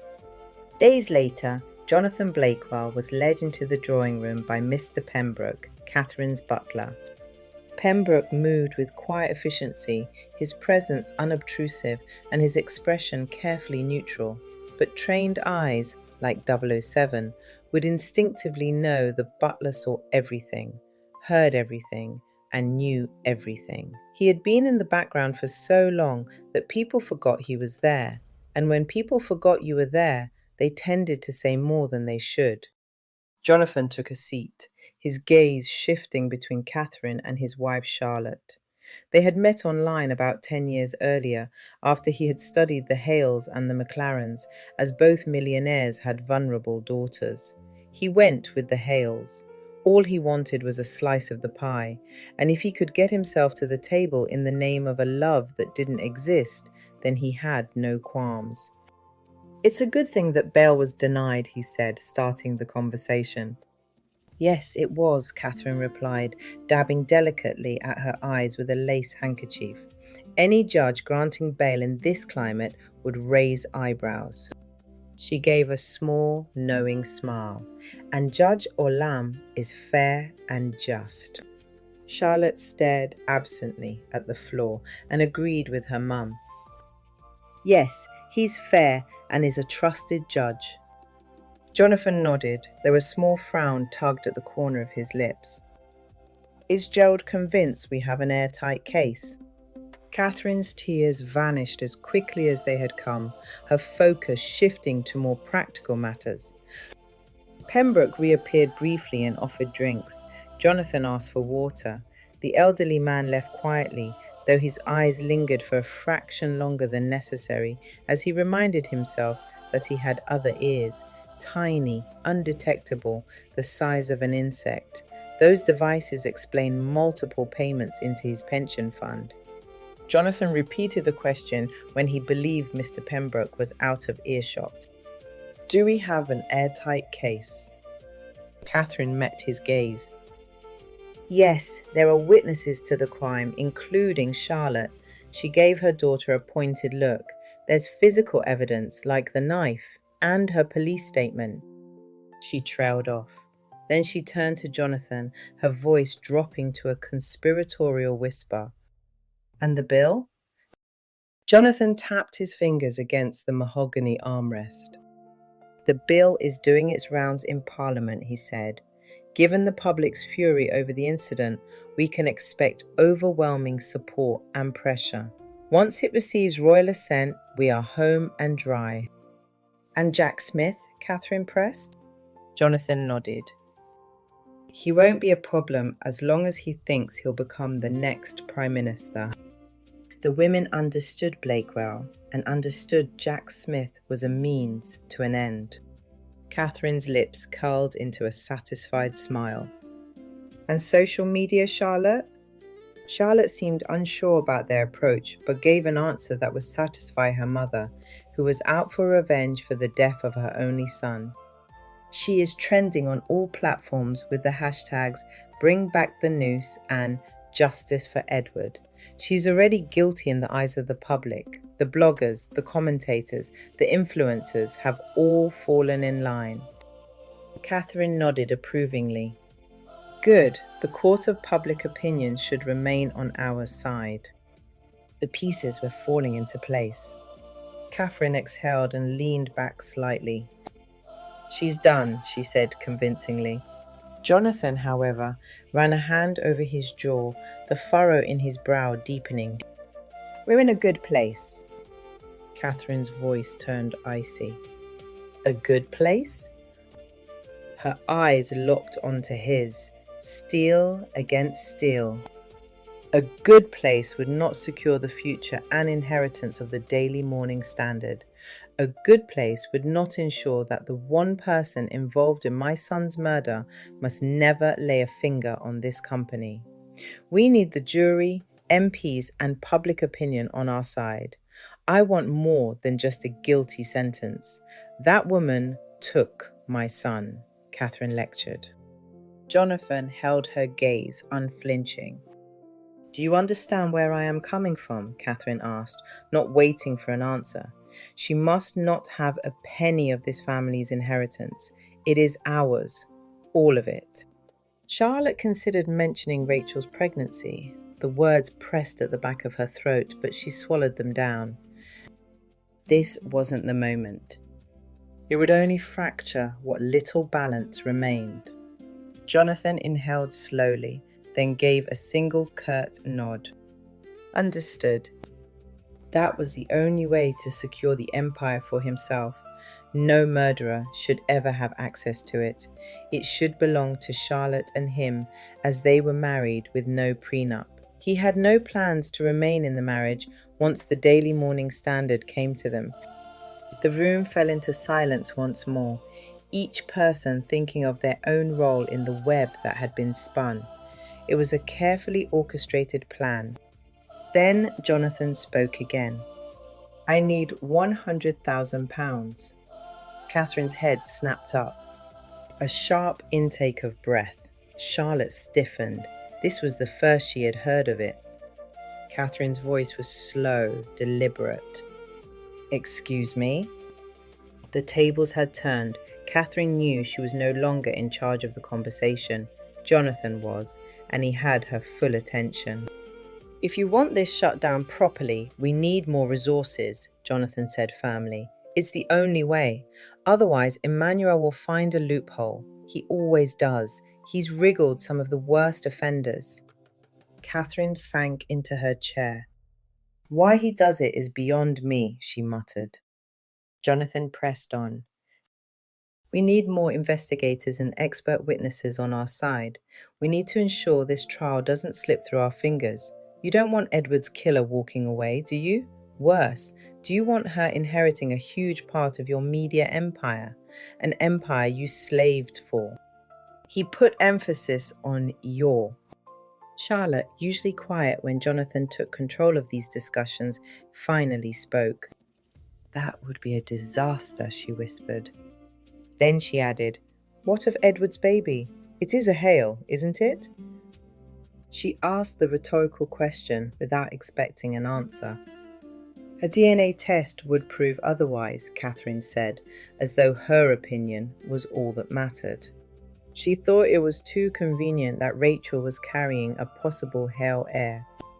She had tossed and turned for weeks after hearing about the sham wedding, haunted by the possibility of losing everything to her, a nobody. And now, to make matters worse, there was a baby who could be one of them. No. Her husband's legacy could not, would not fall into Rachel's hands. It wasn't Rachel's, and certainly didn't belong to the little bastard in her tummy. Her fingers trembled as she reached for the glass of water on the side stool and tipped its contents into her mouth. The cool liquid did nothing to soothe the fire that raged within her. She poured another, but even that second glass failed to quench it. That was because it wasn't thirst. It was fury. I will raise the money, Catherine said, her voice hoarse. Jonathan barely reacted. He had known from the beginning that she would.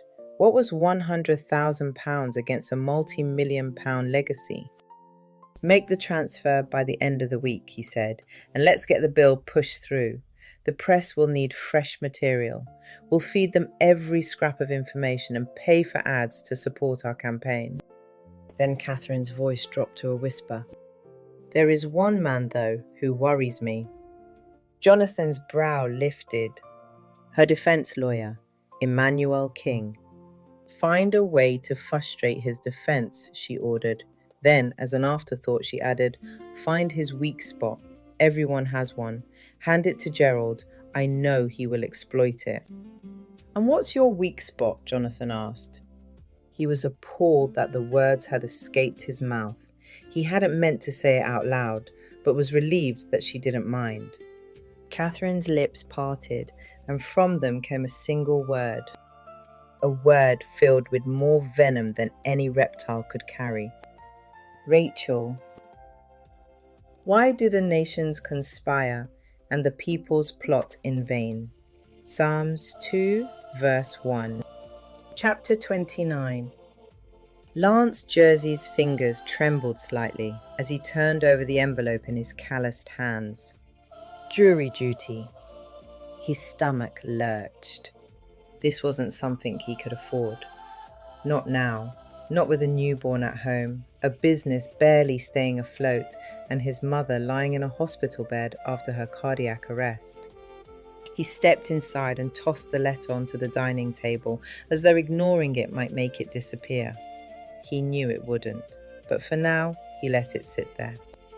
He sank into a chair and exhaled.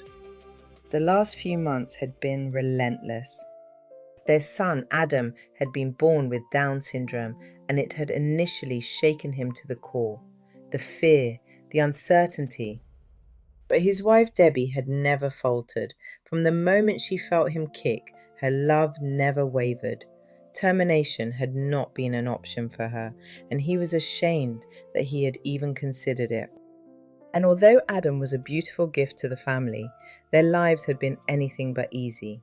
The sleepless nights, the endless doctor's appointments, the financial strain, it all piled up. Just as they had started to find their footing, the phone call had come. His mother was in hospital with a heart attack. And now, this. Jury duty. He rubbed a hand over his face. He didn't have the time. His most trusted employee had just handed in his notice, leaving in 2 weeks. Taking time off meant losing money, and losing money meant missing mortgage payments, unpaid council tax, and relying on the credit card just to keep food in the fridge. A quiet sigh escaped his lips as he forced himself up the stairs.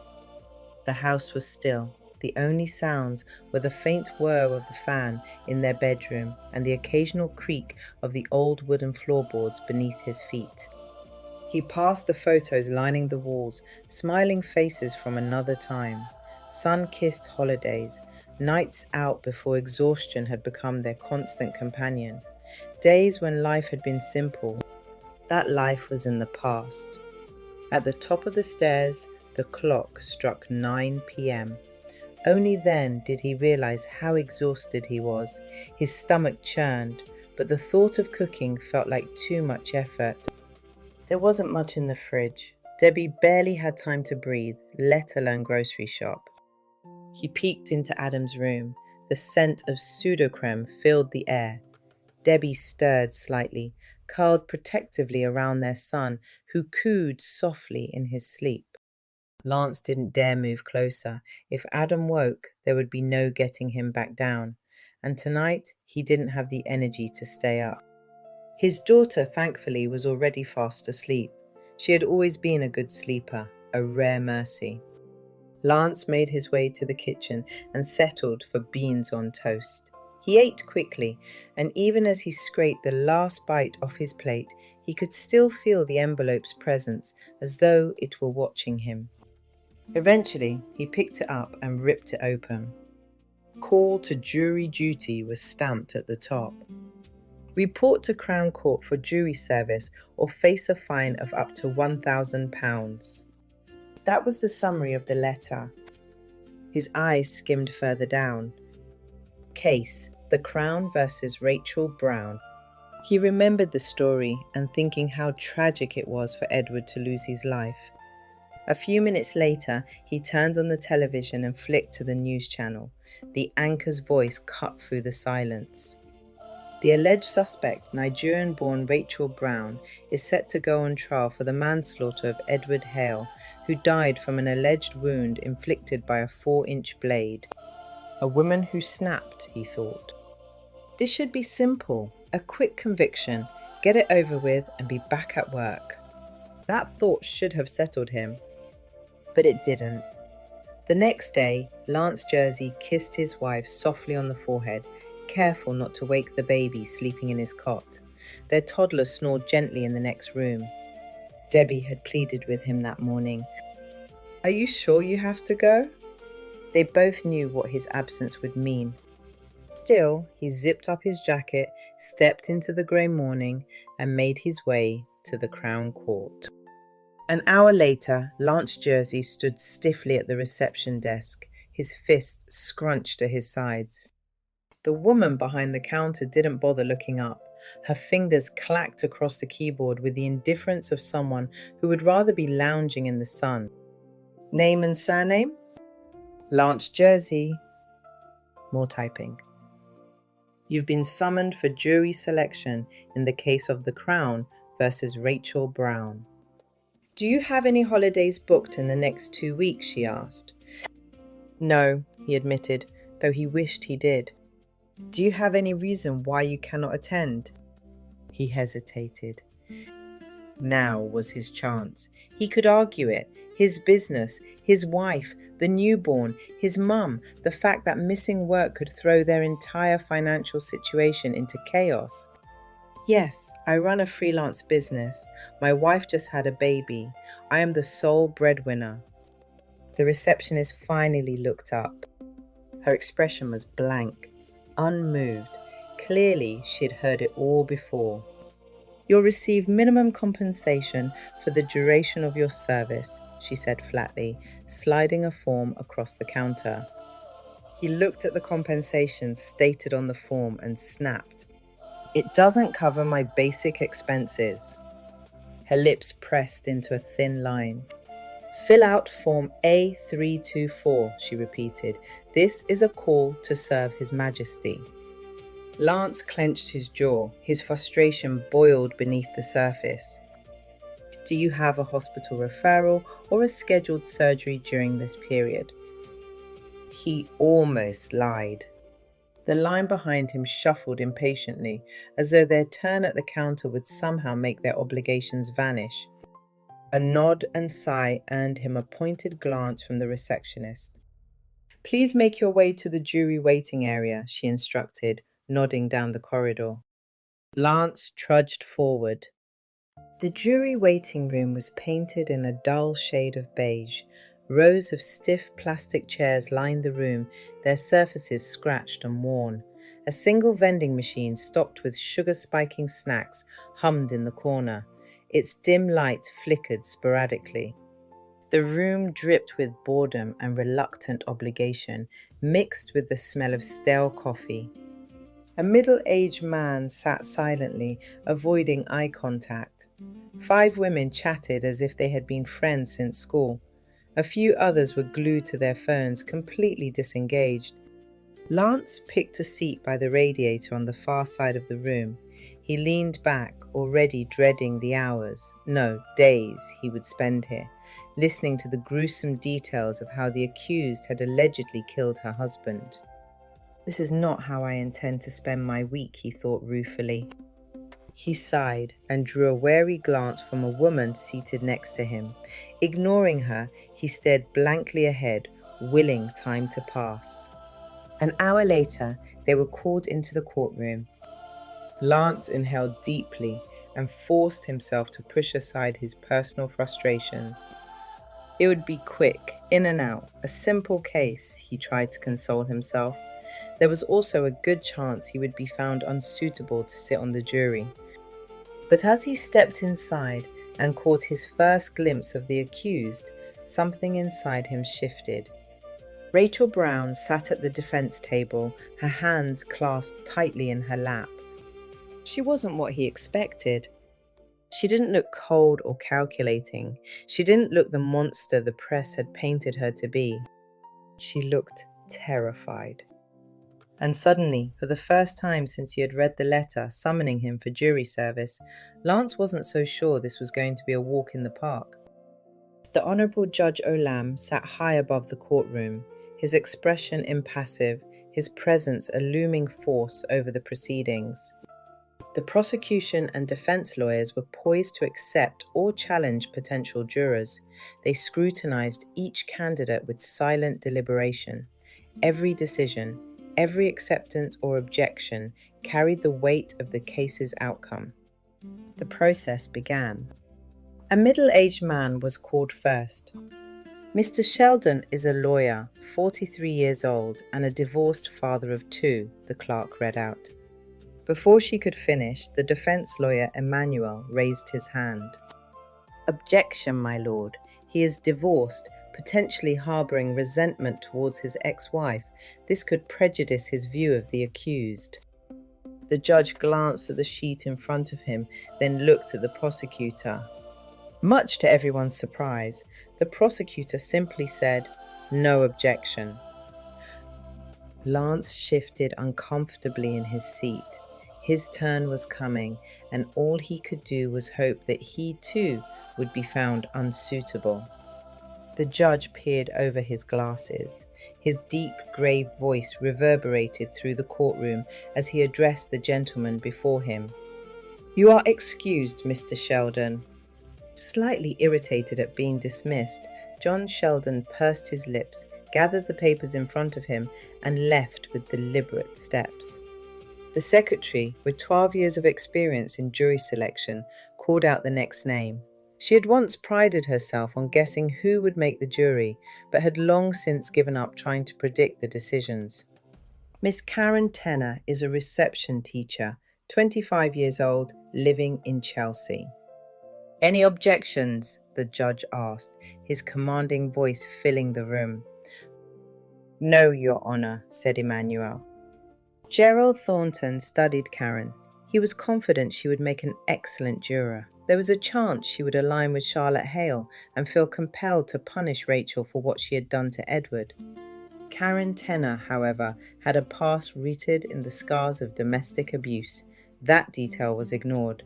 Loyalty to her own story was unshakable, something neither lawyer had considered. She was made juror number 4. Later came Mr. Khan, a 35-year-old taxi driver. He is cleared by both lawyers and became juror number 7. The jury seats were filling up fast, and Lance hoped he might bypass selection altogether. When he was called, the judge asked for objections. To everyone's surprise, Lance heard himself say, "Yes, Your Honour, I have objections. I need to work to support my family." His fingers crossed, his eyes closed briefly. The moment he spoke, he knew he had made a gaffe. The courtroom stirred. Reporters shifted in their seats. The typist briefly stopped clattering on the laptop. All eyes turned to the judge. "You are in my court," the judge said firmly. "If the lawyers do not object, then you are juror number 11. Lance groaned audibly. For a moment it seemed he might protest further. The courtroom officers' hands hovered near their batons, ready for a confrontation that never came. He stifled his frustration and shook his head instead. "Take your seat, juror number 11, the judge commanded. With his shoulders slumped, Lance trailed to the jury box and took a seat beside another reluctant participant. His mind churned as he calculated the financial strain of 2 unpaid weeks with a newborn at home. What remained of the selection process passed in a blur.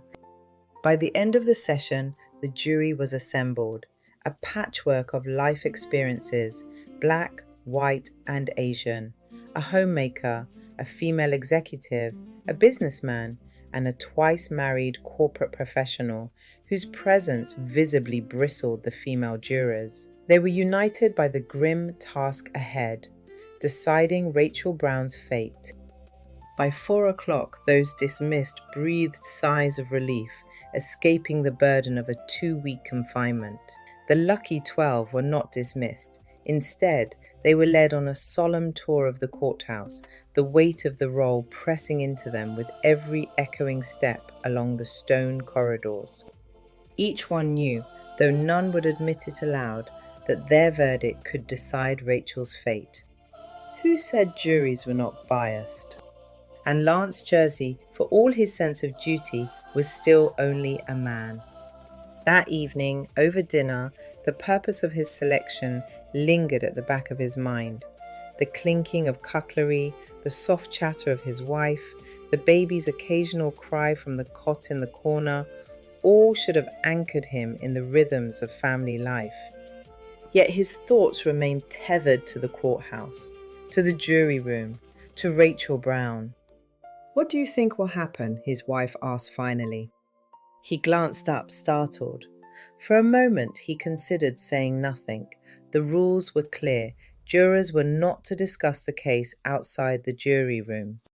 But she was his wife. "We're not supposed to discuss it," he said slowly, his fork paused halfway to his mouth. Then he sighed.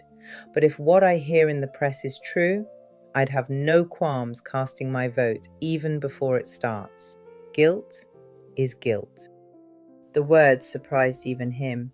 They sounded less like an opinion and more like a verdict. His wife frowned slightly, but said nothing. She rose instead to soothe the baby, who had begun to whimper. Lance watched her move across the room, her figure silhouetted against the lamplight. He pushed his plate aside. He told himself it was only the first day, that things would become clearer once the evidence was presented. Yet deep down he knew he had already decided Rachael Brown's guilt long before the trial had even begun. And that thought, coupled with the image of her in court, unsettled him more than he cared to admit. He gives strength to the weary and increases the power of the weak. Isaiah 40:29. Chapter 30. Thursday was the first day of Rachel's trial. Months had passed since her arrest. These were months of legal preparation and relentless media speculation. And it was not about evidence, but about strategy. Today, the evidence would begin. Back in Stonebridge, the holding area was eerily quiet, save for the occasional clang of metal doors and the low hum of other female inmates. Rachael sat motionless on the hard bench. She hadn't slept much. Her thoughts drifted to him. Even in death, Edward haunted her. His face, his voice, the look of pain when he hit the floor. She squeezed her eyes shut. None of it felt real. The echo of footsteps snapped her back to the present. Kate Jones approached cautiously, her expression a mixture of worry and quiet solidarity. Her only friend at Stonebridge, a fellow inmate bound together by the cold, stark walls. "Hello, my lovely." Kate's voice was warm but tinged with concern. Rachael forced a smile. "Hey." "Did you get much sleep?" Kate asked. Rachael didn't need to answer. The dark circles beneath her eyes told the truth. She shook her head, unable to form the words. Instead, she sagged. Kate slid next to her on the bench and wrapped an arm around her. Rachael leaned in and rested her head against her friend's shoulder. "I'm scared," she whispered. The words barely escaped her lips and carried the full weight of her anguish. "Even though I know I deserve to be here, there's no excuse for what I did to him." Kate scoffed. "Don't be silly, darling. There was no motive. You didn't wake up and plan to off him. It was a horrible mistake, something that could happen to anyone." Rachael flinched. "But they say I did it for the money. #Rachel the gold digger." Kate clicked her tongue in irritation. Haters, that's all they are. Bitter people looking for someone to crucify. They're jealous because you stand to inherit a fortune. Rachael swallowed hard, her voice cracked. "But I don't want it." Kate softened. "I know you don't, but this is not about you. It's his baby too," she said softly, nodding down at the bump. A silence fell between them. "The baby deserves what the baby deserves. This isn't just about you anymore," Kate added. Rachel pressed a hand to her stomach. "I owe it to the baby to fight. I owe it to Edward." The baby kicked at that thought. Kate squeezed her hand. "You're lucky you agreed to go with Emmanuel. It means you have a shot at a normal life for your child." Rachel nodded weakly, though the small, fleeting smile she offered was filled with resignation. Deep down, she felt she knew what the verdict would be. No amount of kindness, no amount of sympathy would change the inevitability of what was coming. She didn't think even the best defense from Emmanuel could perform that miracle. A few minutes later, Tom Daniels appeared. "Let's go," he said gently. Having witnessed the exchange between Edward and Rachel, he had not really been the same. Rachel was booked out, and as she stepped into the blinding midday light, the real punishment began. The press had arrived in force. As much as she expected the barrage, it still left her flustered. The shouts began instantly. "Why did you do it, Rachel? Was it jealousy? Did you plan it?" She kept her head down. Tom shielded her as best he could and guided her towards the waiting van. Inside, she let out a shaky breath. The chaos was muffled, but the echoes of their words rang in her ears. As they drove through, reporters swarmed around, trying to get a shot of her through the windows until the driver found a clearing and sped off. The city blurred past her, but she barely noticed. Her fate awaited her in the courtroom. The moment she stepped out of the van, the media was there again. The same barrage of questions, flashing camera lights, and the same type of people clamored to get a shot of her. Inside the courtroom, there were journalists, sketch artists, spectators, and the curious. Rachel felt a pit open in her stomach. In the gallery, Catherine Hale and Charlotte sat together, and it was impossible to miss the animosity which radiated from Catherine towards both Rachel and her bump. Gerald Thornton strode into the courtroom. His sharp cheekbones caught the morning light filtering through the windows, accentuating a face honed by years of courtroom battles. His sleek dark hair framed his chiseled features with just the right amount of carelessness to suggest he didn't need to try too hard.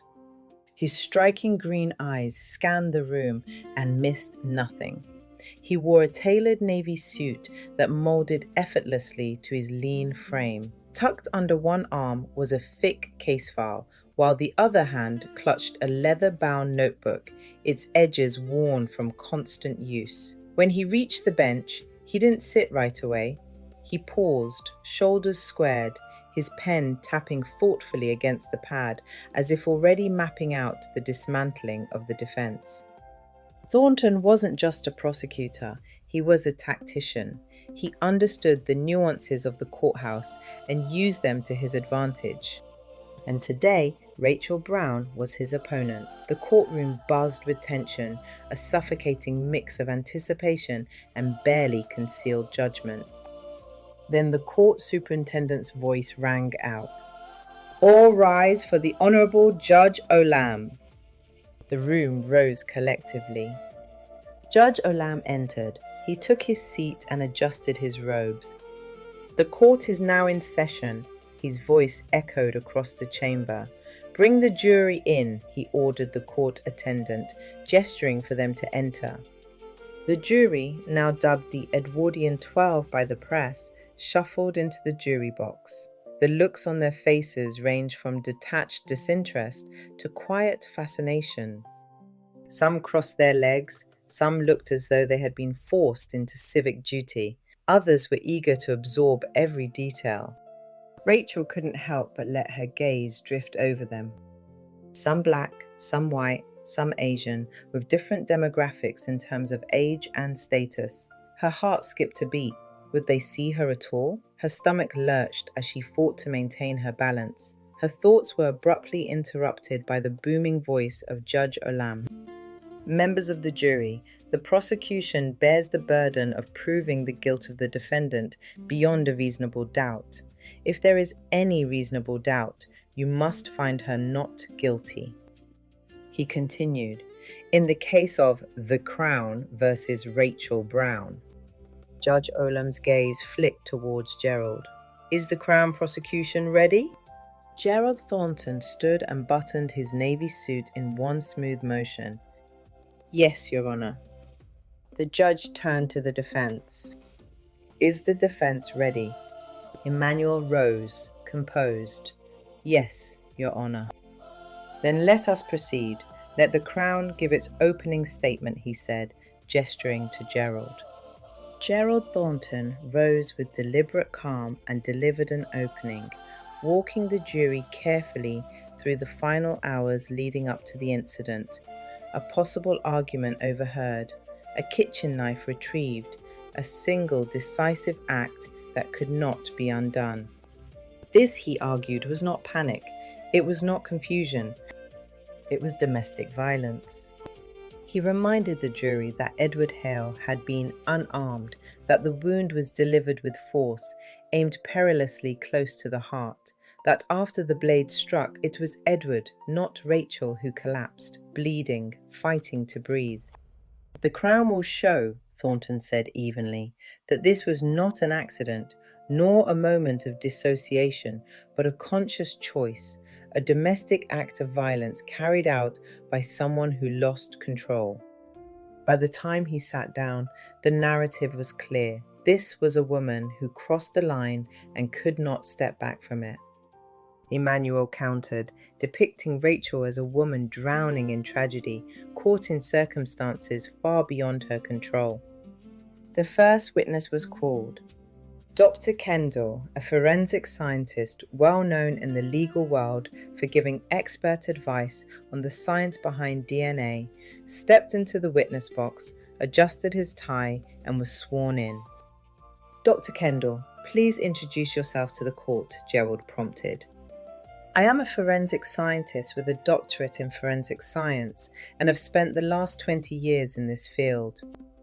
Just out of interest, Dr. Kendall, where did you obtain your PhD, please? Cambridge, the doctor responded.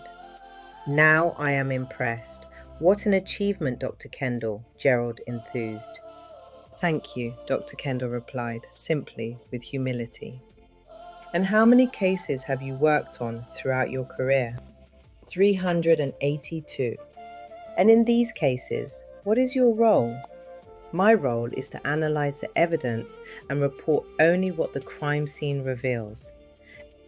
Thornton nodded approvingly. Please describe the crime scene in this case. Dr. Kendall's voice remained steady.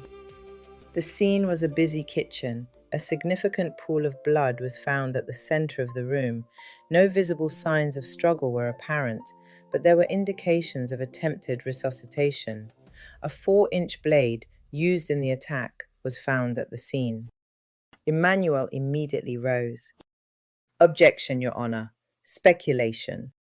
Judge Olam barely hesitated. Sustained. The jury will disregard the witness's statement about the blade used in the attack, as that has not been established yet. Thornton rephrased. Dr. Kendall, based on your analysis, what do you believe happened to the victim? Dr. Kendall adjusted his glasses. I believe the 4-inch blade, consistent with the knife found in the kitchen, pierced the victim's heart in a single stroke. And what did the evidence reveal about the knife? The defendant's DNA and fingerprints were found on the handle. Gerald Thornton allowed the weight of the statement to settle. No further questions, he said, stepping back. Your witness. Dr. Kendall, in your opinion, is it possible that the defendant did not intend to kill her husband? Emmanuel asked. Objection. Cause for speculation, Your Honor. Gerald's voice sliced through the air. Judge Olam raised a hand before Gerald could continue. The witness is being asked for an expert opinion within his field of study, not a legal conclusion. Objection overruled. A ripple moved through the jury box, subtle but not missed by either legal team. Lance leaned forward slightly, eyes narrowed with fresh curiosity. Gerald's face tense with frustration as he sat down, seething. Emmanuel pressed on. In your experience and opinion, Dr. Kendall, given the absence of defensive wounds, could this suggest that the act was not premeditated, but rather a tragic accident triggered by an event such as PTSD? Reasonable doubt. Emmanuel was laying the foundation. All eyes turned to the witness box. Even the stenographer's machine seemed to pause mid-stroke. Dr. Kendall hesitated, his gaze flicking briefly towards the jury as though weighing the consequences of each possible word. At last, he exhaled. Maybe. I can't really say what her intent was.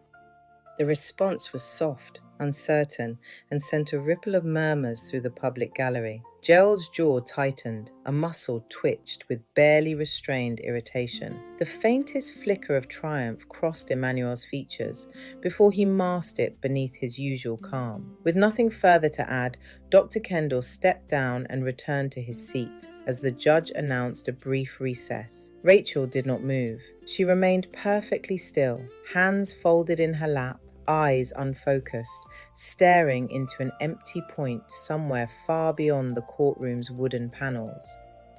Emmanuel leaned towards her. "Are you okay?" he asked quietly. She barely nodded. "I'm fine." But she wasn't.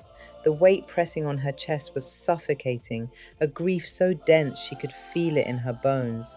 She desperately wished that Edward would be waiting for her outside the courthouse, that this nightmare would dissolve into a misunderstanding that could be undone. But it couldn't. Edward was gone because of her. Emmanuel lowered his voice. "Hold it together. This is just the beginning." When the recess ended and the court reconvened after lunch, Judge Alam adjusted his glasses, surveyed the room with a steady gaze, and invited the prosecution to call their next witness.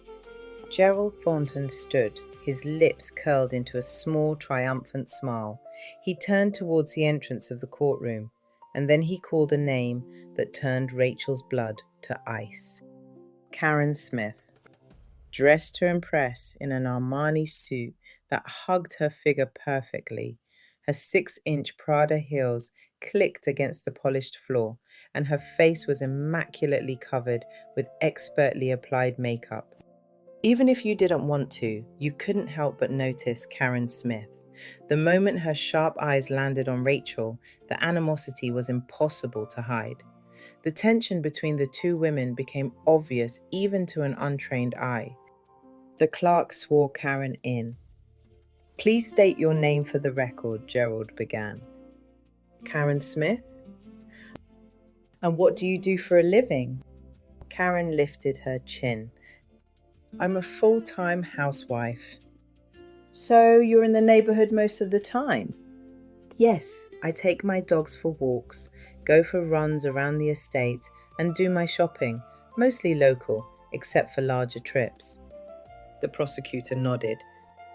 "Let's go to the evening of May the 25th at approximately 7:30 p.m. Can you describe what happened, please?" Karen sat up straighter, her tone shifting into well-rehearsed solemnity. "I was out on a run around the estate when I heard a scream from 34 Hill Close. I ran towards the sound and went inside. What I saw will stay with me for the rest of my life." A dramatic pause. "Could you elaborate, please, Mrs. Smith?" Karen swallowed. "There was blood. Edward was on the floor, clutching his side, bleeding out. And then, there she was." She turned her gaze to Rachael, her voice laced with disdain. "You mean Rachael Brown, the defendant?" Gerald asked. "Yes," Karen nodded. She stood over him, holding a knife. She didn't try to help him. She didn't call for help. She just stood there, blank, emotionless, like she didn't care that he was bleeding to death. Color rose to her cheeks. "Charlotte called 999. I was scared Rachel could turn on me, so I ran out." The jury exchanged glances. Emmanuel stood smoothly. "Objection, Your Honor. Speculation." Judge Olam barely hesitated. "Sustained. The jury will disregard the statement about the defendant turning on her." Karen's lips pressed together. Her composure faltered for the first time, but she recovered quickly. "I mean, what kind of animal cold-bloodedly stabs their partner?" she added, her voice trembling with fury. "Objection!" Emmanuel's voice cut through the room, firmer now. "Sustained," Judge Olam said sharply. "The jury will strike that from the record." Karen folded her arms across her chest, but the prosecutor gave her a reassuring nod. "No further questions, Your Honor." He returned to his seat. Judge Olam turned to the defense. "Defense, do you wish to cross-examine the witness?" Emmanuel rose, calm and methodical. "Yes, Your Honor." He took his time walking towards the witness stand. "Ms. Smith, thank you for your testimony. What was your relationship with the victim?" Karen cocked her head slightly. "He was my neighbor. We were friends. Our families occasionally had dinner together." Emmanuel tilted his head. "Friends," he repeated slowly. "Did you have any other type of relationship with the victim?" Karen's posture stiffened. A hush rippled through the gallery. "No, nothing else," she said quickly. Emmanuel arched an eyebrow. "Are you sure about that, Miss Smith? Please think carefully before you respond. Did you ever have romantic feelings for the victim?" Karen's face drained of color. She glanced briefly at the Crown prosecutor, but he avoided her gaze. I don't think that's relevant," she stammered. Emmanuel's voice remained cool. "Please answer the question, Mrs. Smith. I will determine what is and what isn't relevant." The courtroom held its breath. Karen fidgeted. A bead of sweat formed on her temple. Then, barely audible, she whispered, "Yes." Emmanuel leaned in slightly. "Sorry, I didn't catch that. Could you repeat it for the jury, please?" Karen's hands curled into fists. "Yes," she spat. A murmur rippled across the courtroom. Emmanuel didn't blink. "And did you ever contact the victim, asking him to leave my client, Rachael Brown, perhaps even promising to leave your own husband for him?" Karen's face burned a deep scarlet. She shifted in her seat, scratching the nape of her neck. The jury watched with renewed interest. Karen's eyes darted again towards the prosecutor. No rescue was coming. She was cornered. Then, with sudden frustration, she exploded. "She is the one on trial, not me. Hold her accountable." A couple of jurors gasped. Judge Olam's eyes darkened. "Miss Smith, restrain yourself, or I will hold you in contempt of court." Karen slumped, dejected and alone, the feeling she hated most. "Please answer my question, Miss Smith." "Objection," Gerald called out. "Relevance, Your Honor." "I want to establish that she had a personal vendetta against the defendant and will do or say anything against her. There is no credibility, Your Honor," Emmanuel replied quickly. "Sustained," the judge ruled. "She is not on trial here. Go easy, counselor." "Your Honor, I am done with this witness." The damage was done. It was unlikely Gerald could undo what Emmanuel had planted in the jury's minds. Still, Gerald stood and approached the witness box. "Miss Smith, to establish the facts of this case, do you believe the accused harmed the victim maliciously?" "Objection," Emmanuel called, leading the witness. "Sustained," Judge Olam ruled. The prosecutor nodded, adjusting quickly. "Miss Smith, did you see the accused holding a knife dripping with blood, standing over the victim?" Karen sat up, clinging to the lifeline. "Yes, I did. Rachel was standing over Edward, knife in hand, blood dripping from the blade." "And did she appear to have the intention to kill him?" Objection, speculation, Emmanuel said smoothly. The judge hesitated. I'll allow it. Karen's eyes flickered with renewed confidence. She had every intention of wanting to kill him. And why do you believe that? Karen's gaze hardened. If it was a mistake, she would have been crying. She would have called 999, but she didn't.